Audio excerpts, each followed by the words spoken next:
Welcome back, ladies and gentlemen. Just let y'all know these Chinese weather balloons, bruh. I don't know if it's the AK-47 balloon, whatever. Somebody don't like us, bruh, and it only be us, shutting. Only be us. But we appreciate y'all for tuning in, bro. We appreciate y'all. So we just talked about a woman running. I'm sorry. It took us 5 minutes to get back, and I still ain't stopped laughing at this lady that was running away in the octagon. You know what you saw. Hold on, let me turn this off so I can't stop laughing. You know what you sign up for. You know what you sign up for when you fight, when you sign up for the octagon. When they lock you in that cage, somebody got to tap, submit, or be knocked out.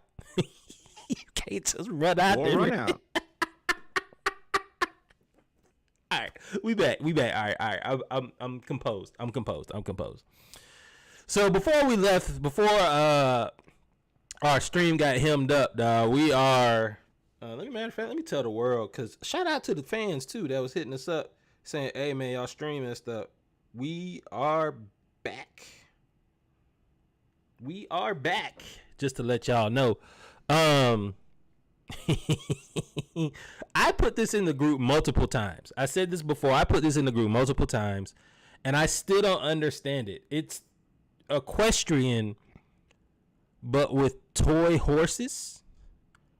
And I kind of gave them, well, let's just let the video play, and I'll let you guys look at it. For those that are listening, just give us 17 seconds to watch this as we commentate of people running around on toy horses. And I'm going to give them some bail after this, but first we're going to play it. Here we go. She's prancing. Run. So they're running around on, y'all remember when you were real little, maybe your grandparents and parents were real little, because I don't remember getting one of these. But like with the horse. I never had one of these. It's the horse, the toy horse head that's on a broomstick. And you kind of act like you're riding a horse and you're a kid. I never had one of those. This is something that I remember seeing. Too cool for this. I was born after 1950, so that's who I remember seeing photos of having stuff like this. We had remote control cars, but anyway, so there's a competition where they ride these toy horses and run around. And prance like they are horses. That ain't no lie. I cannot do this right now. You ask me to jump this high over that, I am not gonna make it. Can you do that? I'm for sure not gonna make it. Can you prance? There'll never be a situation where I'll be confronted with the opportunity to do that. That will never happen in my existence. Dog, and they do a lot of stuff. Like they have like, and we're not gonna go to the other videos, but they have like, it's like a whole horse show. If you've ever seen a horse show where they prance, ain't no horses. Ain't not now horse there, Reggie. It's a horse. One singular horse. Talk about the format. The format of the show is a horse show where they have like prancing, high jump, obstacle course, all that other stuff. They have it, but instead of riding horses, they're riding broomsticks with horse heads, and it's the funniest thing you'll ever see in life. Shut it. It's the funniest thing you'll ever see in life. I feel like this sport is predicated for for one group, a subset of humans only, and by the crowd, I only see one group of people. Also, the only other subset of people that you'll see will be adopted. I'm going to tell y'all that if y'all enjoy this, and it looks by the galloping that this young lady is doing that she does, do not let black people join this, because as soon as black people join this, y'all gonna have to get this up. Y'all better hold on to this and pickleball for as long as you can, because I think this is safe though. I feel like this is safe. I don't know about pickleball, but I like unsafe. Like what's another sport that's safe for the whites? Monster truck shows, like that's all safe for the whites. Like black, we don't do that. We're not known for that. No. See, okay, so there's two different things there. Safe. This is not safe. This is running and jumping, not their skill set. This is a different type of running and jumping. So there is a lack of interest. But I meant safe as in we not gonna join. We're not Let me joining tell this. you right now. Oh, hold on. I'm gonna tell you, as a person with a small daughter, if this girl getting checks for this, Checks? Where am I gonna find this competition? that's not what I said, Reggie. Say this young lady's bringing in maybe 50 grand a year. 50? Come on, bro.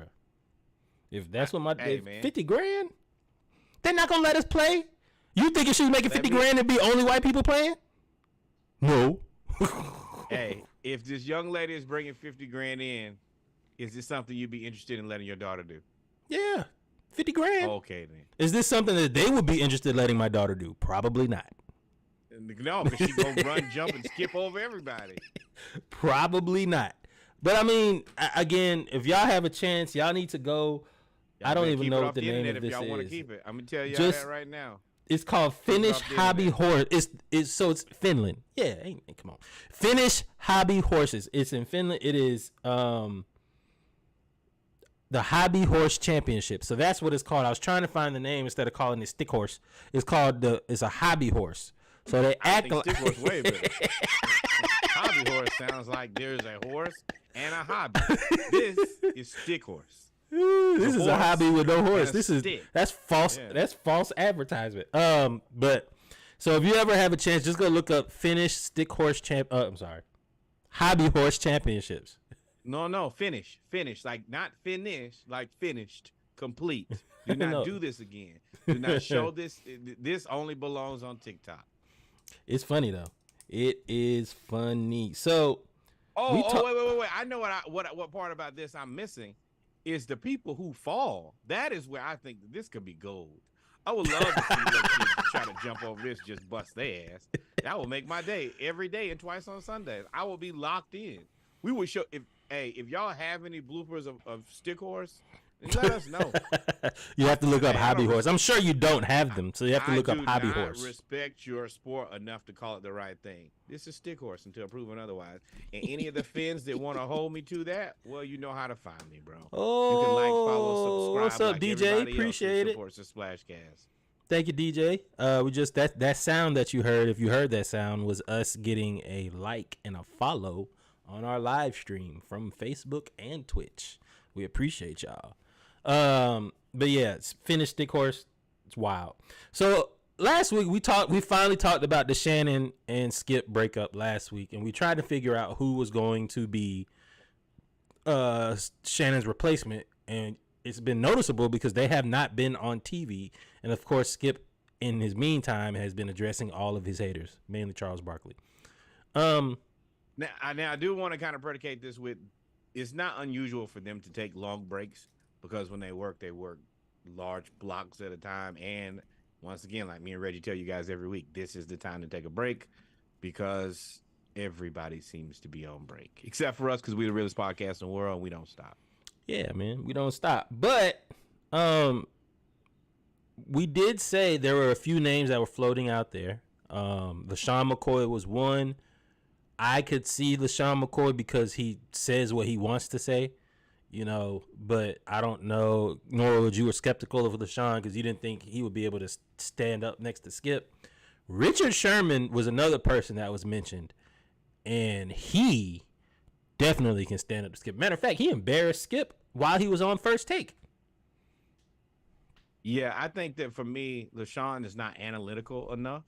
And I think that as Skip Then has been known to have unsupported his facts. own, his own opinion and Mhm. some of it based in fact and some of it based in Skip's made up ideas. I feel like if you have Shady making stuff up and Skip making stuff up, then the show becomes like filler and fluff because you're just making stuff up. That was one of the good things about Shannon was he was very, comedic in that, but very analytical in his thought process, his explanation. And please don't forget that Richard Sherman is a Stanford graduate. And yes, he holds himself in very high esteem on his intellectual abilities. And I think that he would be an excellent. And he's already with I think he's with Amazon now. He was with was it ESPN? He was with ESPN before, kind of like interning and then he got on Monday Night Football with Amazon. And Richard Sherman to me is the perfect blend of educated ratchetness. So like he's educated, he's gonna like you said, he's very analytical in his thought process. But if you remember when he had the flashback of throwing the ball on fourth down instead of running the ball, and he was like, "Run the ball!" What the? And like he kind of kirked out. You know, everybody laughed at that. So he instead of comedic, he's more. His comedy is more like his comedy is more like embarrassing you. Like Shannon is funny, like with the meme and the yak and the I'm gonna pull my yak and bet the dude. Rich is like, bro, you dumb. Like he'll be like, bro, what are you talking about? Yeah, I think that Shannon is way more personally endearing than Richard Sherman. And that is where I do think that it may get a little tricky because Richard Sherman ain't the most lovable, likable guy either. So now you have now you got two Skips. Or yes. Thought Skip is 72 now. 71, 72. That could be his exit strategy. All the time. This is the guy. If you want to hand the show over to a guy, I think that he would be a fantastic, more in a heel role than where Shannon was more of a. Like he was a person who you liked. You wanted to root for Shannon. Yes, and you wanted to root for Shannon to root against Skip. I feel like Richard Sherman gonna say some crazy stuff too. You probably are gonna have to pair Richard Sherman. You're right. You're gonna have to pair Richard Sherman with somebody else. But I mean, as a TV executive, maybe I said this before. People kind of get tired of Skip. You know, the Stephen A, the Shannon Sharp. Who else was it? Somebody else before him? He offends a lot of people, and a lot of co-hosts have left. Or have been sent. I think that comes with doing business with Skip Bayless. Yeah, it does. But I mean, that doesn't change who he is. Though I'm saying, yeah. And Richard Sherman is gonna be just like that. So I do agree, man. I like it. I like it a lot. It's one of the ways for them to immediately turn the camera back on and everybody check right back in, because a lot of people are like, oh, well, Shannon is gone, so I'm not. I think that everybody's going to watch to see how it goes because everybody hates Skip, but I feel like they will be locked in if it's Richard Sherman and Skip because of their previous history. Yeah, last thing is I am interested to see what Richard Sherman's takes are other than football. I think Shannon Sharp proved his take by standing behind the Lakers and LeBron so tough. But let's get to these Braves though. We did start off kind of rocky. We lost our first series out of All-Star break, and our 28 game home run streak ended. But Matt Olson has hit more home runs than the Braves have losses. He has 30 home runs and at the time 29 losses. That is kind of crazy. And going ahead and throw that in there, Ronald Acuna has more stolen bases than the Colorado Rockies' entire organization. Once again, this is America's favorite team's favorite team. Let's go Bravos. Once again, shout out to the Oakland Athletics. Without you, none of this would be possible. None of it would be possible. Wore a little green here over my heart for you guys. Sure, that's why you wore it. But the thing that is concerning about the Braves, we lost another pitcher to the 6-week IR or whatever. The last pitcher, it was 1-0. We lost 8-1 in our last game, but it was 1-0, and then our starting pitcher went out in the second inning. Kobe Allard. Hit more home runs. Just hit more home runs, fellas. That's all we can do. Let's try to break this record for the most home runs by organization. Keep your head up. God gives his strongest battles. Gives his hardest battles to his toughest fighters. Come on, we calling on the Lord. We calling on the Lord early. We're running the same play we run every year. Snicker already had his coming to God meeting. Yep, that is true. Yeah, we run it. Hey man, once again, thank you guys from the bottom of my heart, because you're the only team that consistently acts like you have any level of common sense. And my life is a struggle right now. This is all I have. Hey man, I told y'all. So we talk about violence. We talk about uplifting. I guess this Richard Sherman skip could be considered uplifting. And then we talk about comedy. So let's talk about these Anglo-Saxons. This is what we like to call our segment, white people shit. Although some of it looks fun, and Reggie just made this segment up. Boy, I don't know. Hey, come on, bro. Hey, don't shoot yourself no bell early. We're a team. We made this segment. That must be that Jeremiah song. O-U-I. That one. So the first thing is, this is something that I guess the other one was white people shit too, with the horse training stuff, the Finnish horse. But this is something that wait, stop.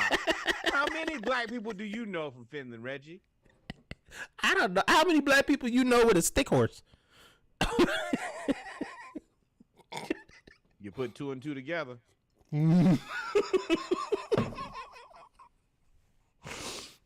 Now, I will say that this is extremely impressive. Before we show this video of the 4-minute 30-second beer mile in one shoe, I don't know how you do that. I've actually seen. I didn't physically see it, but my friend made a bet and he lost the bet, and he had to do this. This is a lot more difficult than people think. Running a mile is. Hold on, let's play the video real quick. This man he's running a mile. Ooh, he fell. And he loses his shoe, and he's running a mile while drinking beer. It's called the beer mile. So you have to, I think you drink a beer every lap, if I'm not mistaken. Correct. At the end of every lap, you drink a beer, and then you run another lap, and you drink a beer. So at the end of this, you've run 4 laps and drank 4 beers. And I've had the pleasure of seeing my friend Rob Melvin do this very feat. It took a lot longer, and it did not look nearly this good. That's how I know it's difficult. This gentleman also lost his shoe. So I'm stopping running after that first beer. I'm going to be very honest. Because if you tell me to run a lap, then chug a beer, I'm going to have to lay down. And then you're telling me that I'm going to have to do this with one shoe? Oh, no. You're not. I'm not getting paid enough money to hurt myself. And I'm going to tell you, if I run a mile with one shoe, I'm going to have one good foot and one bad foot. I'm trying to figure out how fast he really runs a mile without chugging beer. Because a 4-minute and 30-second mile is kind of insane. And he did it while chugging beer with one shoe. So his name is Corey Belmore.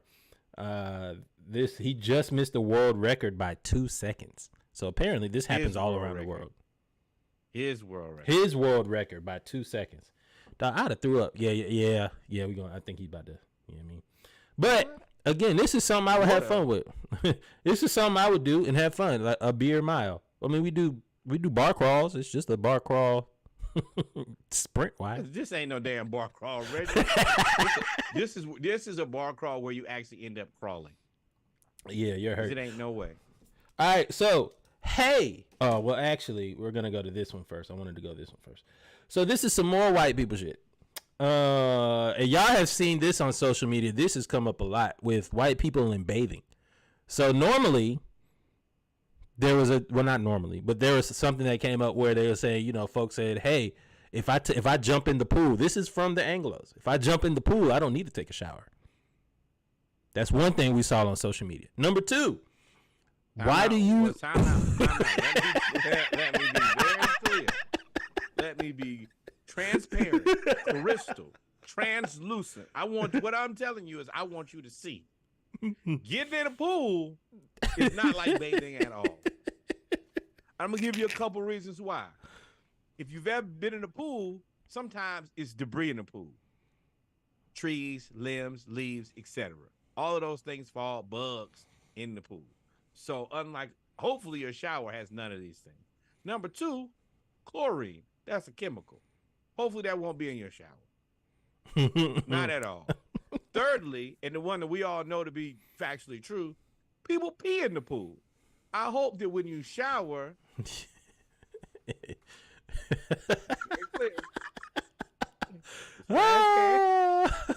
we do not kink shame, but in the shower, I would assume that if you're there's a joke with the shower right there too. I mean, they already took a shower. It was just golden. Get on out of there. I told you to get out of there, and you still press forward anyway. Yes. I would assume that there's not like pee in your shower.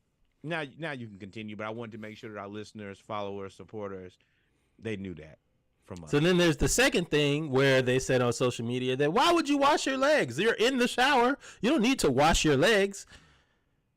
So this is kind of on brand, on par with this, man. The New Height Show, which is a podcast with the Kelsey brothers. They were talking about, well, we'll just let you listen to it. Hopefully they're not hating on us. And we'll just let you listen to what they're talking about when it comes to showering with shampoo or body wash. From Aubrey Grover, and the subject line was "Help us avoid a divorce." Ooh. When showering, is it acceptable to use shampoo conditioner to wash your body? My husband is convinced that the only way to properly clean one's body is to use actual body wash. Well, Aubrey, I hate to side with the male on this one. What? Are you serious? You've never been washing your hair and just taking the suds and wash the rest of your body? If I want No. to wash my body, I'm using the body wash. You ever use body wash as shampoo? Yes, so correct. I have never taken the soap, like wash my hair, and then decided to just scoop that onto the rest of my body. Never have I. Now, I will tell you, if you get in the shower and there's no more body wash, I'm going to tell you right now, I'm going to use that shampoo if I'm in a pinch. Now we've all been poor. We've all been poor. Now you find something. We done been it's steps down. And when I say poor, you didn't have to grow up in poverty, but everybody's been through a struggle to get to where you are. So you done went from soap. I'm no, you just lazy. Sometimes you forget, just lazy. And you Oh, yeah, like, you just lazy. I thought I could have got a little bit more out, and I'm in a pinch right now. Now, also, let me tell y'all, I have worked for a chemical distribution company. I do know that there are very, very few differences between shampoo and actual body wash. Yeah, but one of them differences dries your skin out like a mug. You have to put a bunch of But anyway, we won't get into that. Wait, time out. I lotion. Hey, once I get out of the water, lotion is next, no matter what. There's never a point.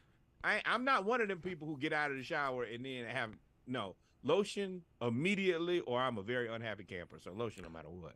So let's finish what they're saying, because I'm going to point out something that I saw from here that was pretty funny. Listen, I don't use body wash. And really, truthfully, I don't use shampoo. I wash my hair maybe once a month. One thing that I got out of this, Aubrey Grover, is that you and your husband are white. Both of you are white. Why? If she's washing her body with shampoo, she's white. If you want to be honest with yourself, you really don't need shampoo or body wash to wash your body, because soap is not necessary. Everybody knows. Just go in there and rinse off. I haven't used soap on my arms, legs, feet in years. And I'm as healthy as an ox. The only things I soap on a routine basis are the hot spots. Let's hear them. Well, everybody knows what they are. It's the back end, the front end, and the armpits. That's it. Hopefully they're not divorced after this. Maybe I just alleviated the whole issue because she found out that there's men way more disgusting and irrational than her husband. No, Lord. No, Lord. No, Lord. First of all, I want to contextually. This is a large human. He's a football player. One thing about football, no matter how you do it, is you practice and you sweat. You smell awful. It's you, and it's not just you. The people who you play and practice with always smell way worse. He plays center. That means he gets hit by other 300-pound men every play. Pause if necessary. I'm talking the stankiness and the sweatiest. See, I at least as a receiver, like your whole job is to keep people off of you. I don't ever want anybody to touch me, but you're still gonna sweat. But this man literally has other large humans sweating directly onto him constantly.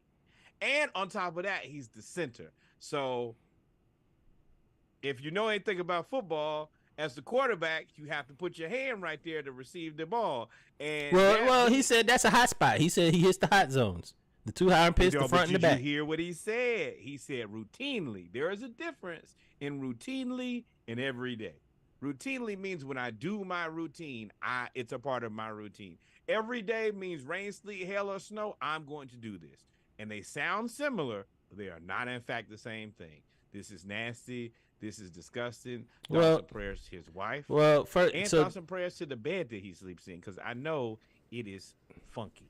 so big there's Awful. a Nothing few things. Let me. All right. So let me get my few things off right quick. One, that has to be the most putrid smelling person in the locker room by far, and he's an all pro. Jason, and it's the Kelsey brothers, so Jason and Travis. Two, we have all known now that even though they grew up in the same household, they live separate lives. I don't know what Travis got into as a child and what Jason I got know into. exactly as what a, he well, got it was into as a basketball, child. track, hockey, and No, that's not what I'm talking about. What he got into. What he got into, he liked, and he keep that around. no, he liked that before he knew what that was. He's And then have he you got- ever and have he you had ever some of been that, down and the he so never so went back. so this tells me that they are truly opposite. Like he is truly on the other side. Travis, he you know, he with us. He with us. He like our culture. Jason like hockey. He like their culture. And Travis is so dumbfounded that Jason, his older brother that you grew up in the same house with, does not use soap and only uses the shampoo and says soap is unnecessary. They are, I don't know where Travis, I guess playing basketball, he went another route that includes washing your legs. Jason played hockey Not that went another route. Sports. Hold on, listen. Jason took another route and he decided that soap isn't unnecessary. I don't get it. I'm That's willing to nasty bet as that hell. Travis used lotion. Yeah. It's Travis used cocoa shot in butter. the dark. I'm tell you right now. Travis used cocoa butter. 100%. Travis is And- like Dirk Nowitzki. Travis has a plate that he gets taken with foil to the game every Sunday. That's what Travis is. Jason Kelsey Well, eat pasta nah, salad. because him and I think that lady are no longer together. But she clearly has When? rubbed off on him. When did and- when they break up? Because he doubled back Oh, about yeah. twice. Yeah, he does because he likes that. I've been trying to tell you that this whole I like what I like. I ain't got no type. But No, yeah, he that's does. Just Chocolate. I mean, yeah. Correct. And not. Yeah, that's bro, you not showering and bathing. And this is the other part. Soap. You say soap. Okay, when you wash dishes, what do you use? Soap. When you wash your clothes, what do you use? Soap. You just can't soak dishes and then put them in it don't make sense to me. You're When you wash your assuming car, that he what do you do? You're You assuming. just hose the car off? You're Or assuming. you If just- he don't put soap on his body, I don't believe he put soap on his dishes. He don't. His wife probably does. He don't. Oh, don't eat. No, no You don't eat over there. That's why you don't eat Potluck. it. That's the reason I told y'all. Potlucks. That's a potluck criminal Listen. right there. Listen, we- Anybody who don't believe in soap is a joke. Or a billionaire. Either way. That do not mean that you cannot be a joke just because you no. Soap supersedes all. All right, so let's talk about stealing, robbing, if you will. Comes in all shapes and sizes. When I tell y'all, robbing comes in. That's a pause. Robbing comes in all shapes and sizes. That's a pause. Wow. That's Right for this crazy. timing. That's crazy. These gentlemen are in a golf shop, and my man, just plain as day, assuming, I guess he thinks it's 1940 something. There's no video cameras. And we gonna play it. I'm not even gonna turn the sound on because it's hilarious. I know what they're assuming. I have the complexion for protection. Nobody would ever assume me, even though I'm stuffing this large golf club. They down look so my these pants. two men are in a golf store and they are trying to steal some putters, and they're actually stealing some putters. And the older gentleman puts the putters down his pants, and then they decide, and then they walk out. And yes, They would these have been people are better off Anglo-Saxon. Just grabbing them and running out. They not. He's This is this look like this is not father and son. discreet. One is 80 and one is this 60. not covert. This is just dumb, and they're And can you not hear the camera moving? Do you hear it? Zoom, zoom, zoom. This camera moving right around looking at you the whole time. Also, Man, store. You ain't this- got. If you're a golf store, do you really? Why would you not have? Maybe that's how we grew up. The little beep beep, the little detectors to let with the barcode. No, there's not there. You will never go into a golf shop and then be the metal detectors because they assume that the people who come in here can afford them. Can afford everything. Yeah, that I mean, it would. Yeah, that would be off-putting. If you walked into a golf store and they had those metal detectors up, you would probably think to yourself, "Oh, this is Brokeville."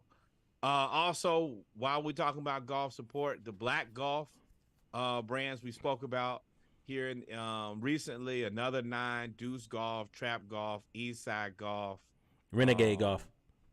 and Renegade Golf. Yes, this is please. Because you ain't got to Also, steal like from them. following- You ain't got to steal from them. Exactly. Woo! But talking about stealing or robbing, let's talk about the cradle. So Larsa Pippen says she's traumatized and embarrassed by Michael Jordan. That boy Reggie did come fly with me on the low. Oh, Uh, he went crazy. she says she's traumatized and embarrassed by Michael Jordan publicly not approving of her relationship with his son, Marcus. I didn't think it was funny when Michael Jordan said that he doesn't approve of it. Larsa, I don't think he thought it was funny either. I don't think he was joking. You, ma'am, were at the birth you've seen my son be born. You were around. Nah, well, I guess they had. Yeah, I guess. So. What do you You're right. mean? What do you mean? Michael Jordan's son was born in the So- 90s.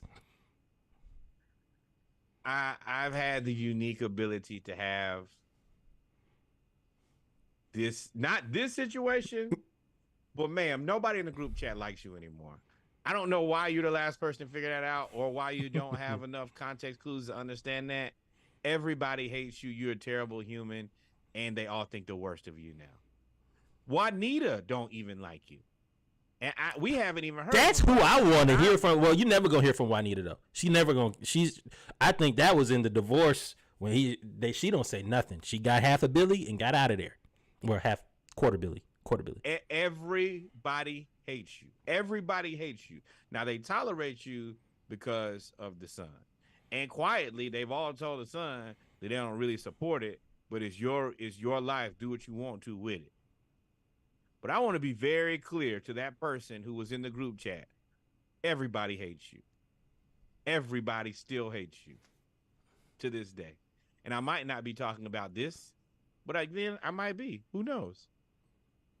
I mean, your son is 30-something years old. There's nothing you can do about it. But We hate you.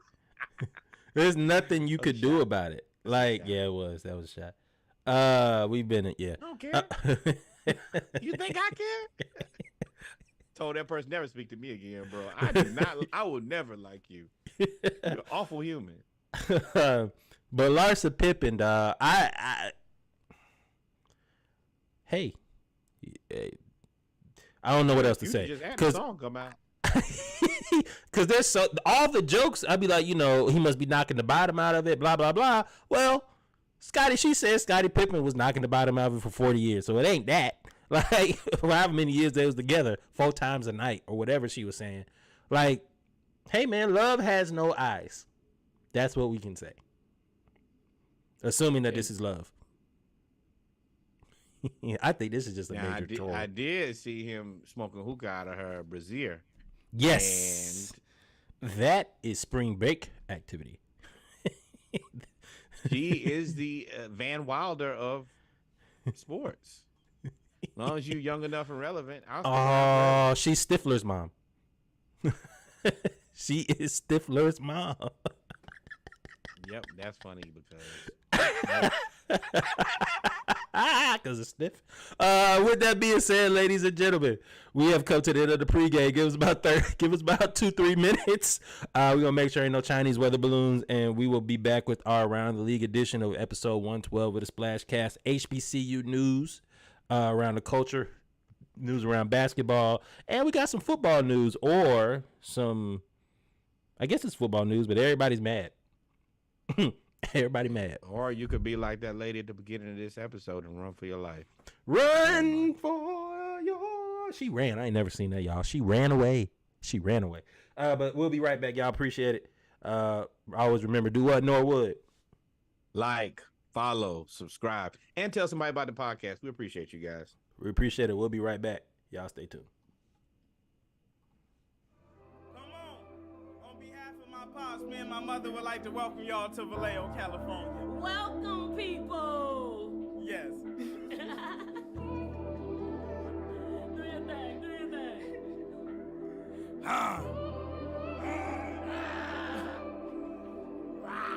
Thousand X bro, smile as I'm breaking down the loaf. Fortune 500 brands paying me to post. West side, I'm that nigga on my coast. Ain't no GD, but I did it with my folks. Niggas number one and I got more sales than both. Sound like a hoax. Niggas in the comments really hating on the growth. Sound like he broke. Dropped another 8 for the hell of it. Victory is sweet and I really love the smell of it. You can't knock the movie if you only caught the tail of it. You ain't even see it. You ain't see the grind, dog. You don't know the energy it took. This journey to this smile ain't as pretty as it looks. Don't play with me. Made a pretty penny off of books. Tooth got a crook. I ain't rich off of looks. You a witness in a nigga who did everything it took. 9.7, nigga, everything shook. Still indie, still major, still working. New crib, new money, same person. I just closed on compound. I'm not interested unless it's compound. I'm so invested they thinking I'm comp now. Building staircases in my old stomp grounds. That's what it's about, right? I'm supposed to pull up in a rose. Pretend it's motivation when I overspend on clothes. Pretend it's motivation when I overindulge. Pretend it's motivation when I lack self-control. Tell them why you really fuck them hoes. Tell them how you really feel small in your soul. Tell them how you lost and can't find your way home. That's why you can't do shit but keep writing the same song. I feel it. It's gonna take a whole lot to heal it. When you see it as yourself, it make it difficult to kill it. And smoking every day, it make it difficult to feel it. And fear trying to save it, make it hard to reveal it. I hope you know fear can't save you. And can't nobody take from you what they never gave you. Build infrastructure and then people come and raid you. Tell me you can fly and then people want to cage you. Get they 2 cents and start talking like they paid you. Stop it, I'm screaming all net, what that mean? Profit, shock the industry through water in the socket. All them other niggas locked it. They blame it on your Jeep while Elon launching rockets. This 2023, that bullshit gotta stop it. Hot. I'ma keep it, nigga. I walked it down. Nigga, I'm him. Call me him 500. Lil' him.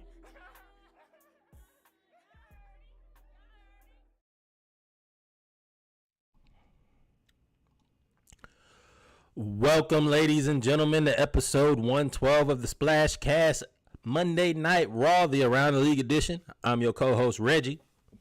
I'm your co-host, Norwood. Our powers combined, we are your HBC homeboys. Like he said earlier, this is episode 112. Where the players dwell. What you talking about? You dog? already What you know talking it. about? Yeah, you gotta be. I would say you gotta be from the city to know about it, but I mean that's worldwide. But it's definitely in Atlanta, dog. I am not From the state, I am from the not state, this. from the state, from the state, from the state. I was about My to bad, say, my player, bad, ease my up, bad. From ease the up, state. ease up. Yeah, you sound like that.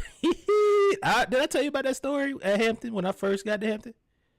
A girl from Augusta, a woman from Augusta was our big sister, and we were all introducing each other. And I said, "Hey," she's like, "I'm from Georgia." I said, "What part of Atlanta are you from?" She said, "Not everybody is from Atlanta. That's from Georgia." You're exactly right. You're exactly right. Not the same. And and then she got disrespectful. I had to disrespect her. So I didn't disrespect her. I just she said a joke to me and I said a joke back. And Augusta don't play that, bro. We do not play that. We are our own self-contained city. We are not Atlanta. Never claimed to be. It's just different. Respect, but it's different. the jokes. I mean, again, you're my co-host and my friend, so I won't say what jokes I said. But she went in on me and I went in on her. You shoot out now. I face trap. But y'all, but y'all know the HBCU news around the culture is our first segment of our Around the League edition. We always talk about news going on around HBCU sports. Of course, this is It is what, 7 weeks 7 weeks for HBCU football, I believe. I can't wait. This is Prairie View versus Alcorn. Shut your mouth, son. That is what I can't wait to see that again. That is HBCU instruction. That's not safe. That is not that. That looks like concussion protocol 1, 2, and 3. It looks like you need a whole new shoulder. Yeah, and we Play talked one more time. Let's just no. Go. Oh, ahead. I One just more time. closed it. I just closed it. I ain't Oh, but anyway, we'll post it. but we talked about earlier, couple episodes ago, some of the bigger games in the SWAC. With major black college football, or we have tiers too. So there's SWAC, MEAC, then there's the second tier. When I say second tier, Division 2, Division 3, which would be SIAC, CIAA, your independents, all of those places. So in the SWAC, the big non-conference games this year, Hampton and Grambling play in New York. Well, New Jersey, but you know what I mean. And play in the New York organization's stadium. Might have to make. I keep saying every game I say I might have to make. I'm be all over the country for football season. There's a lot of people that Hampton game they are not playing. And Grambling travels people are very buying well. tickets. And there is a coordinated event from the Hamptonians to be in New York, and that's tri-state area, so you got a bunch of people up there. So. Already. Central State versus Valley of Chicago. That's a big game for the Midwest.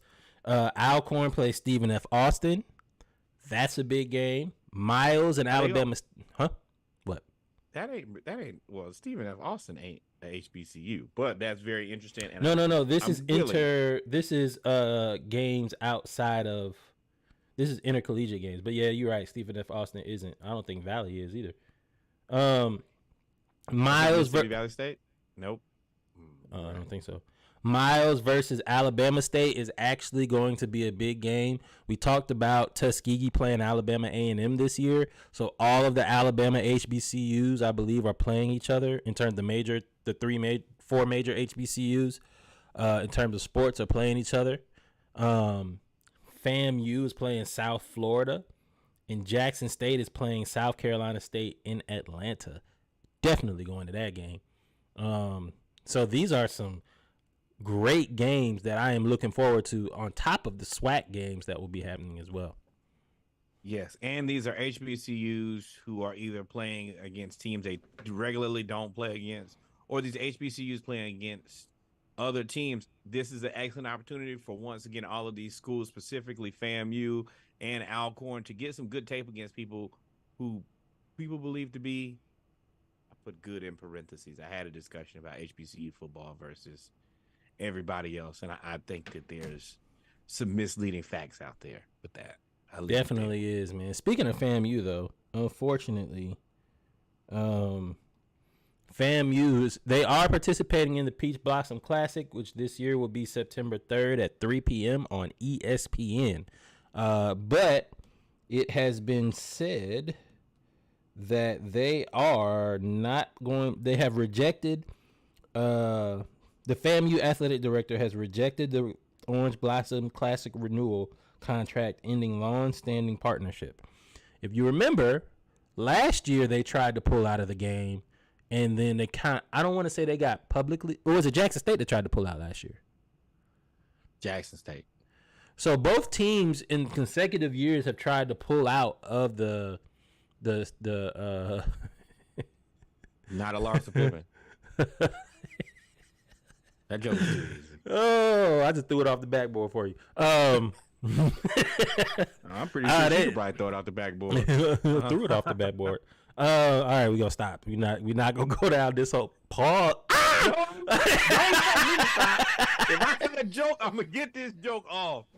Everybody else didn't got off, so. But anyway, so it seems like the Orange Blossom Classic, which was a huge game in the 70s, the 60s and 70s, then went away in the 80s and came back in the 2000s. Came back like 2-3 years ago, is now going to be over with, and it will not happen again with Jackson State and FAMU that they play in Miami. We have to find we have to refocus this. We can't the thing was gone for 43 years. And I think that right now, if you look at the HBCU college football landscape, FAMU and Jackson State are two excellent teams that they need to play each other to justify kind of their own season. They do play each other. But what I'm saying is like this classic, I think it needs to stay. I don't know why this one, and was it the Magic City Classic, or I can't remember the other one that they kind of are in the process of. So the reason that was given by the AD is that they are trying to schedule other games, and it's not fair to their alumni who can't attend the games in Miami. I kind of understand, because you're going to play Jackson State anyway, and it's going to be a sellout game anyway. That game is always going to sell out because of the bands. FAMU, Jackson State, Right. Southern. So you say Southern, just do it at home. they're going to do it. It's kind of like with the Georgia-Florida rivalry. Everybody likes playing in Jacksonville, but both schools have been on record saying, hey, we could do a home and home like Alabama, LSU and get all the money versus having to pay Jacksonville. And we don't get, because I don't think they get a cut of like everything in Jacksonville. They just get tickets and merch. Oh yeah, they're But definitely not like getting food and bev and all of that. yeah, they're not Right. getting that. So like if FAMU and Jackson State seem to me, I think to me, this is my opinion, I think that's the underlying issue, is that why are we paying to play a game that we could play at home? We could bring recruits in, And we make could get all the money and make all the money. Why are we paying to go somewhere else? It's valid. That's valid. That ESPN is keeping gonna the cover money it in-house. anyway. Yeah, circulating the black dollar. We can't hate that. All right, approved. Yeah, so I get it now. And then finally, we talked about black college baseball the last couple of weeks with the King Griffey Jr. organized HBCU Classic Showcase during the Swingman All-Star Classic. game. Swingman Classic. Please go back and read about that. Delaware State slugger Trey Page has broken into professional baseball by he was drafted in the past Major League Baseball draft. So shout out to Trey Correct. Page. Yes, and thank the St. Louis Cardinals for taking a shot on a HBCU prospect, and you know, this is a guy who we will continue to follow and support going forward. Definitely, man, definitely. Well, ladies and gentlemen, we've come to the end of our HBCU news around the culture. We talked about baseball. We talked about upcoming football. Shout out to, I believe it was the CIAA that had a coaches conference where all the women's basketball coaches showed up at the end of last month. We just wanted to cover that as well. We talked about the football coaches and basketball coaches that did that in June for the MEAC and SWAC as well. It's called the Coaching Showcase.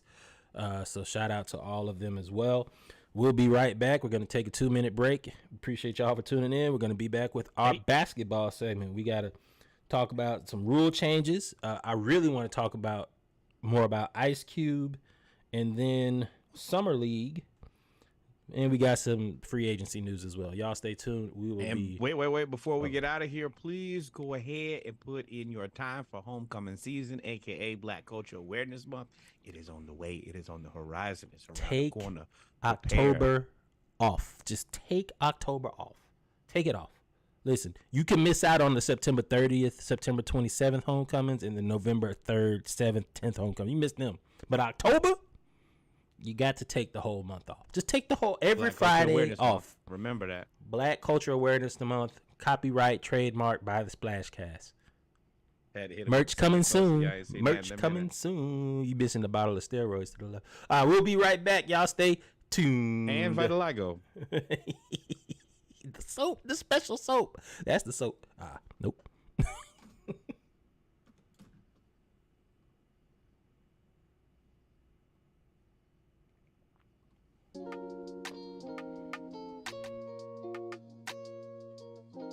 In this moment of clarity, this planet is scaring me. These people just lie to me. That shit isn't honesty. This moment of clarity, these people are scaring me. These people just glare at me. What they see when they stare at me. I watch these rappers who are with me, claiming they got the blicky. Talk to me all emotional, then flip and act like 50. Confused because I'm real. Only say the shit I feel. Only say the shit I mean. I act the same without my team. I'm on the west side. Still up in my Boston trucker like that's the best side. I'm just a testy motherfucker.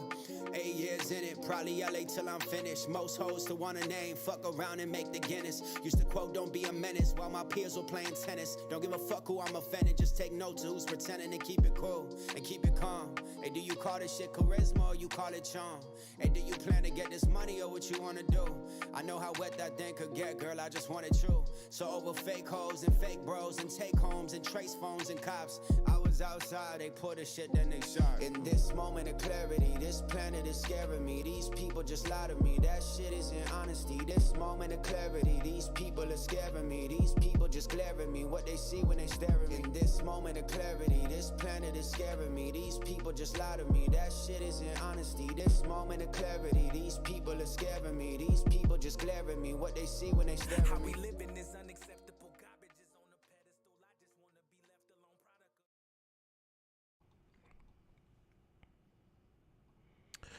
And we're back, ladies and gentlemen, with our basketball segment of episode 112 of the Splashcast, the Around the League edition, Monday Night Raw. We appreciate y'all for tuning in, man. We got some things we're going to talk about today. I was told to keep it down because my daughter is asleep. So I will. Hey, Pops. I know you and Uncle Norwood up there trying to build a media company and grow this podcast, but it's time for me to get my beauty rest. And if it's in your best interest to shut what we call up around here, if you want peace. She is teething, bro. And that is something that I was not prepared for. That mug has woken up every night since the doctor. I blame the doctor. I sent the doctor a thank you note that said, thank you for jinxing me. Because they said, the doctor said, oh, her gums are swollen. That means teeth are about to come. You're probably not going to get a lot of sleep for the first couple of days. She starts teething. And that night, she slept 3 hours. I was like, Doc, that means I slept 2. I was like, Doc, I hate you. But it's the truth. Anyway, basketball, let's get to it. So, Norwood, tell me about this photo right here, bro. Oh, so this is Bria Hartley. She is a Minnesota Lynx player. And she finds it extremely funny that her son calls the NBA team, you may know them as the Minnesota Timberwolves, the Boys Lynx. And I think that they are the Boys Lynx because I was wondering why this was in there. It's definitely a shot. I knew it was a shot coming. I just what? Bow, bow, bow, bow. I'm Neo in the Matrix right now. And the reason I bring this up is because it's a callback to Karl Anthony Towns and that damn foolishness he talked about where he said he's saving his finger for a ring. Boy, you are not even the premier event in your city or your arena. You are the B team. The ladies are the A team. And y'all spent a bunch of money to be mediocre at best. And then this year you like, oh yeah, we got it. You crazy as hell. Nobody trusts you. Nobody believes you. We're gonna get to later in this podcast. We're back. Shout out to AJ. I don't know what happened. The rule changes in the league. So we picked right back up where the rule changes are. What's up, AJ?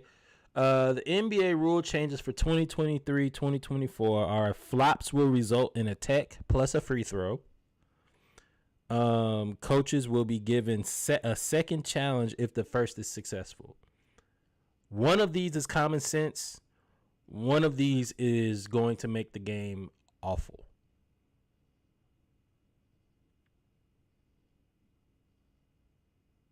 Flop. What is a flop?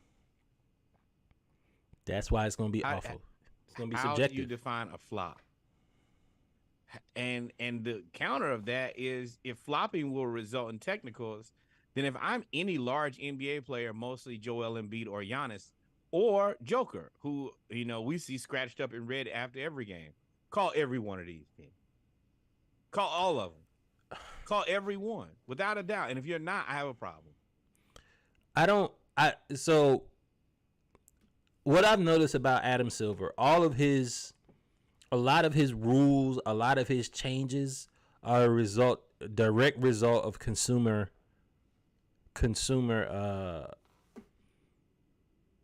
complaints. So one thing that everybody's been talking about is the flopping in the game, how the game, we talk about it all the time. We try to figure out when flopping started, call it the soccer play, how international players brought in flopping and all of that stuff. Lottie Divac, all of them started it. So this is a way for them to try to get flopping out of the game. But Adam Silver, you got to look through it. Think about it. Look through it of a lens of a certain demographic of people that don't really trust others in charge. So you're putting the power, the subjective power, in referees' hands. We've had multiple in the referee being investigated now because of his love for the Celtics and all of that stuff, and saying that his calls were Oh no, that's to do with the burner account. yeah, with the burner account. So you don't really have the greatest standing with referees. People don't forget stuff that you do bad. I mean, there's one ref, I think he just got out of jail for he was fixing games. So there's I don't know how you're going to be able to enforce the flop with a tech, because every game you're going to have to play differently because it's not going to be a universal rule. So my thing is, and what they've always said is they want the game to be played, not manipulated. And at one point, it was definitely being manipulated. The two largest culprits, James Harden and Trae Young, they had mastered the rule book. Mm-hmm. And I get I get the spirit of this rule, but flopping is such a subjective term. Is a flop I was completely missed and I just fell down, or is a flop where a guy kind of hit me, but I leaned into it? Because if a guy kind of hit me, but I leaned into it, I'm just pronouncing the foul that you missed. That's not, to me, that's not a flop. Dennis Schroeder said it the best, though. You fall down. That as long as it's consistent, but Dennis Schroeder said it best. Like, the reason soccer players play the way they do, the reason basketball players flop the way they do, like Schroeder, is because it forces the referee to make the call. That if it's illegal touching and you flop, that's an illegal touch. That is considered a foul. Now, when you add in this flopping rule, even though if it's a foul and you flop, does that now negate the fact that you flopped because the foul has precedence? Or is it a foul and a tech? Or, like, how does this work? To me, you can't qualify it a flop if you call it a foul.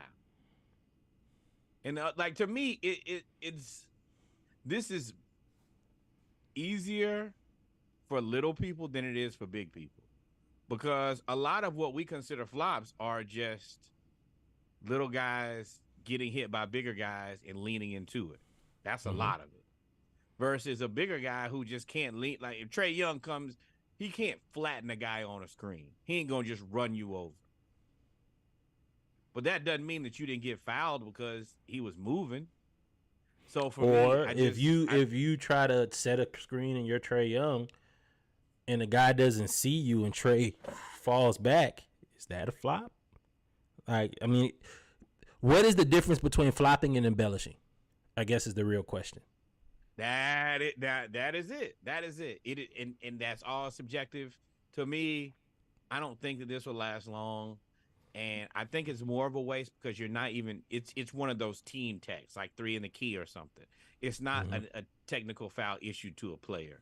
I think that if you're going to issue a technical foul to a player, then you might have a little bit more traction, because at least that player's like, well, I can't do this again, because if I get the second one, I'm out of here.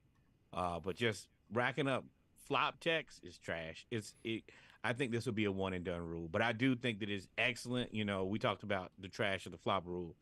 That second challenge is fundamental. I don't even know how they made that rule in the beginning, where if the referee made a mistake and I pointed it out, I shouldn't be penalized for that. I could never understand that. That to me was mind-boggling. I'm glad they fixed that. I didn't understand why that was. Dumb me, I thought that was the rule from the jump. When I watched the game and he won the tech, I was like, oh, so then you won the challenge. I was like, oh, why aren't they challenging this game? Why aren't they challenging this? And then they said, no, even if you win, you only get one challenge.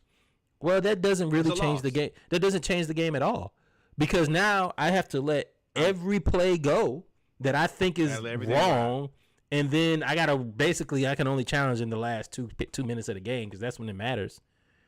And I hate to say you can't do that. Yeah, you're right. That has the issue that basically got rid of the original. I mean, the first 3 quarters of the game on a challenge. So I have to really have a valuable possession for me to challenge this for the first 3.5 quarters of the game, because when the game is really on the line, I need to have my challenge.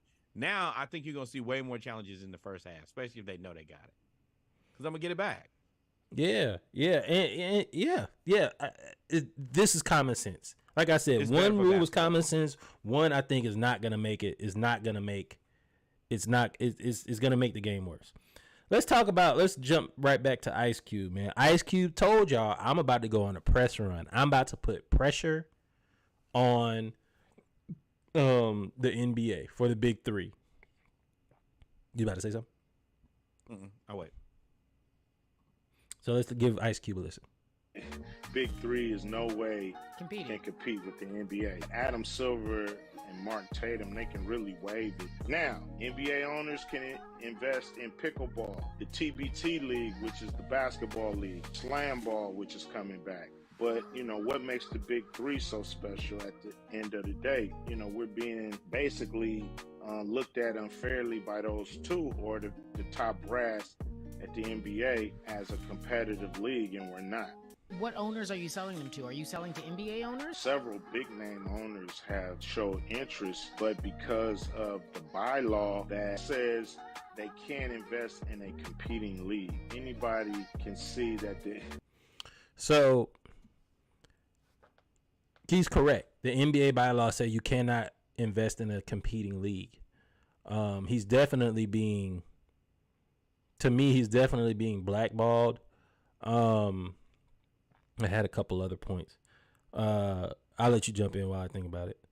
Yeah, so for me, when he had the first, I think it was an Instagram post, it really didn't give me enough to understand. He was very, he just didn't give you enough information for you to understand what he was going through. It was like, hey, the powers that be are working against me, and that's very ambiguous. Ice Cube is a guy who's Very for direct. the majority of his career, very direct. I mean, you heard about the song "What the Police," Or no and- Vaseline.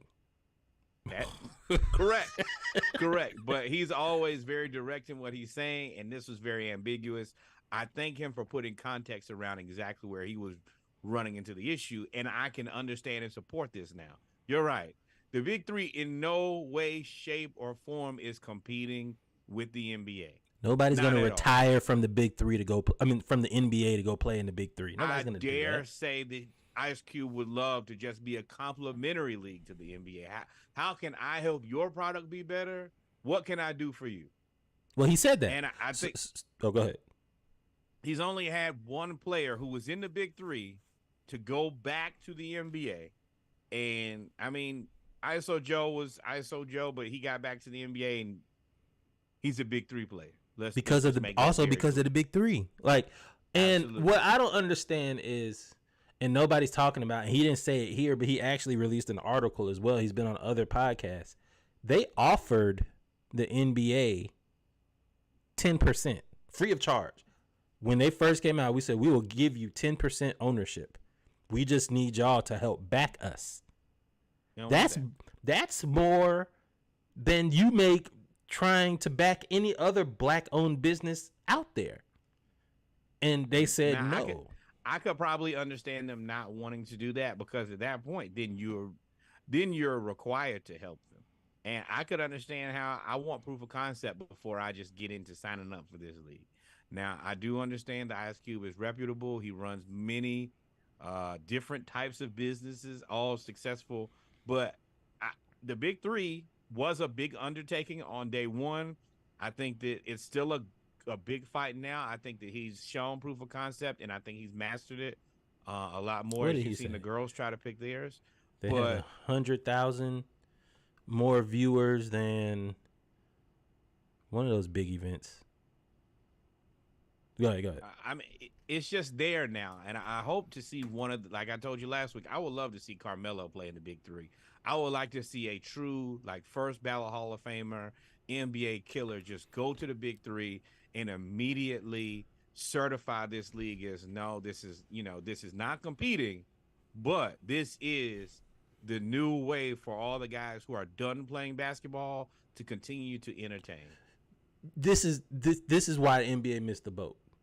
This is the senior PGA Tour. You have a chance to create the senior NBA Tour. Literally, you have the big three that travels around. They're not the Harlem Globetrotters. They're actually playing like against other teams.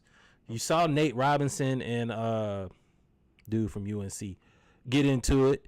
There's theatrics. It has everything there. This is your senior pro-am. And you missed the boat because you're trying to freeze out thinking that you're going to lose an audience, which is just insane to me. I can see if LeBron left, but I mean, I don't hate the skepticism, but now you're past that point. You see it. It's there.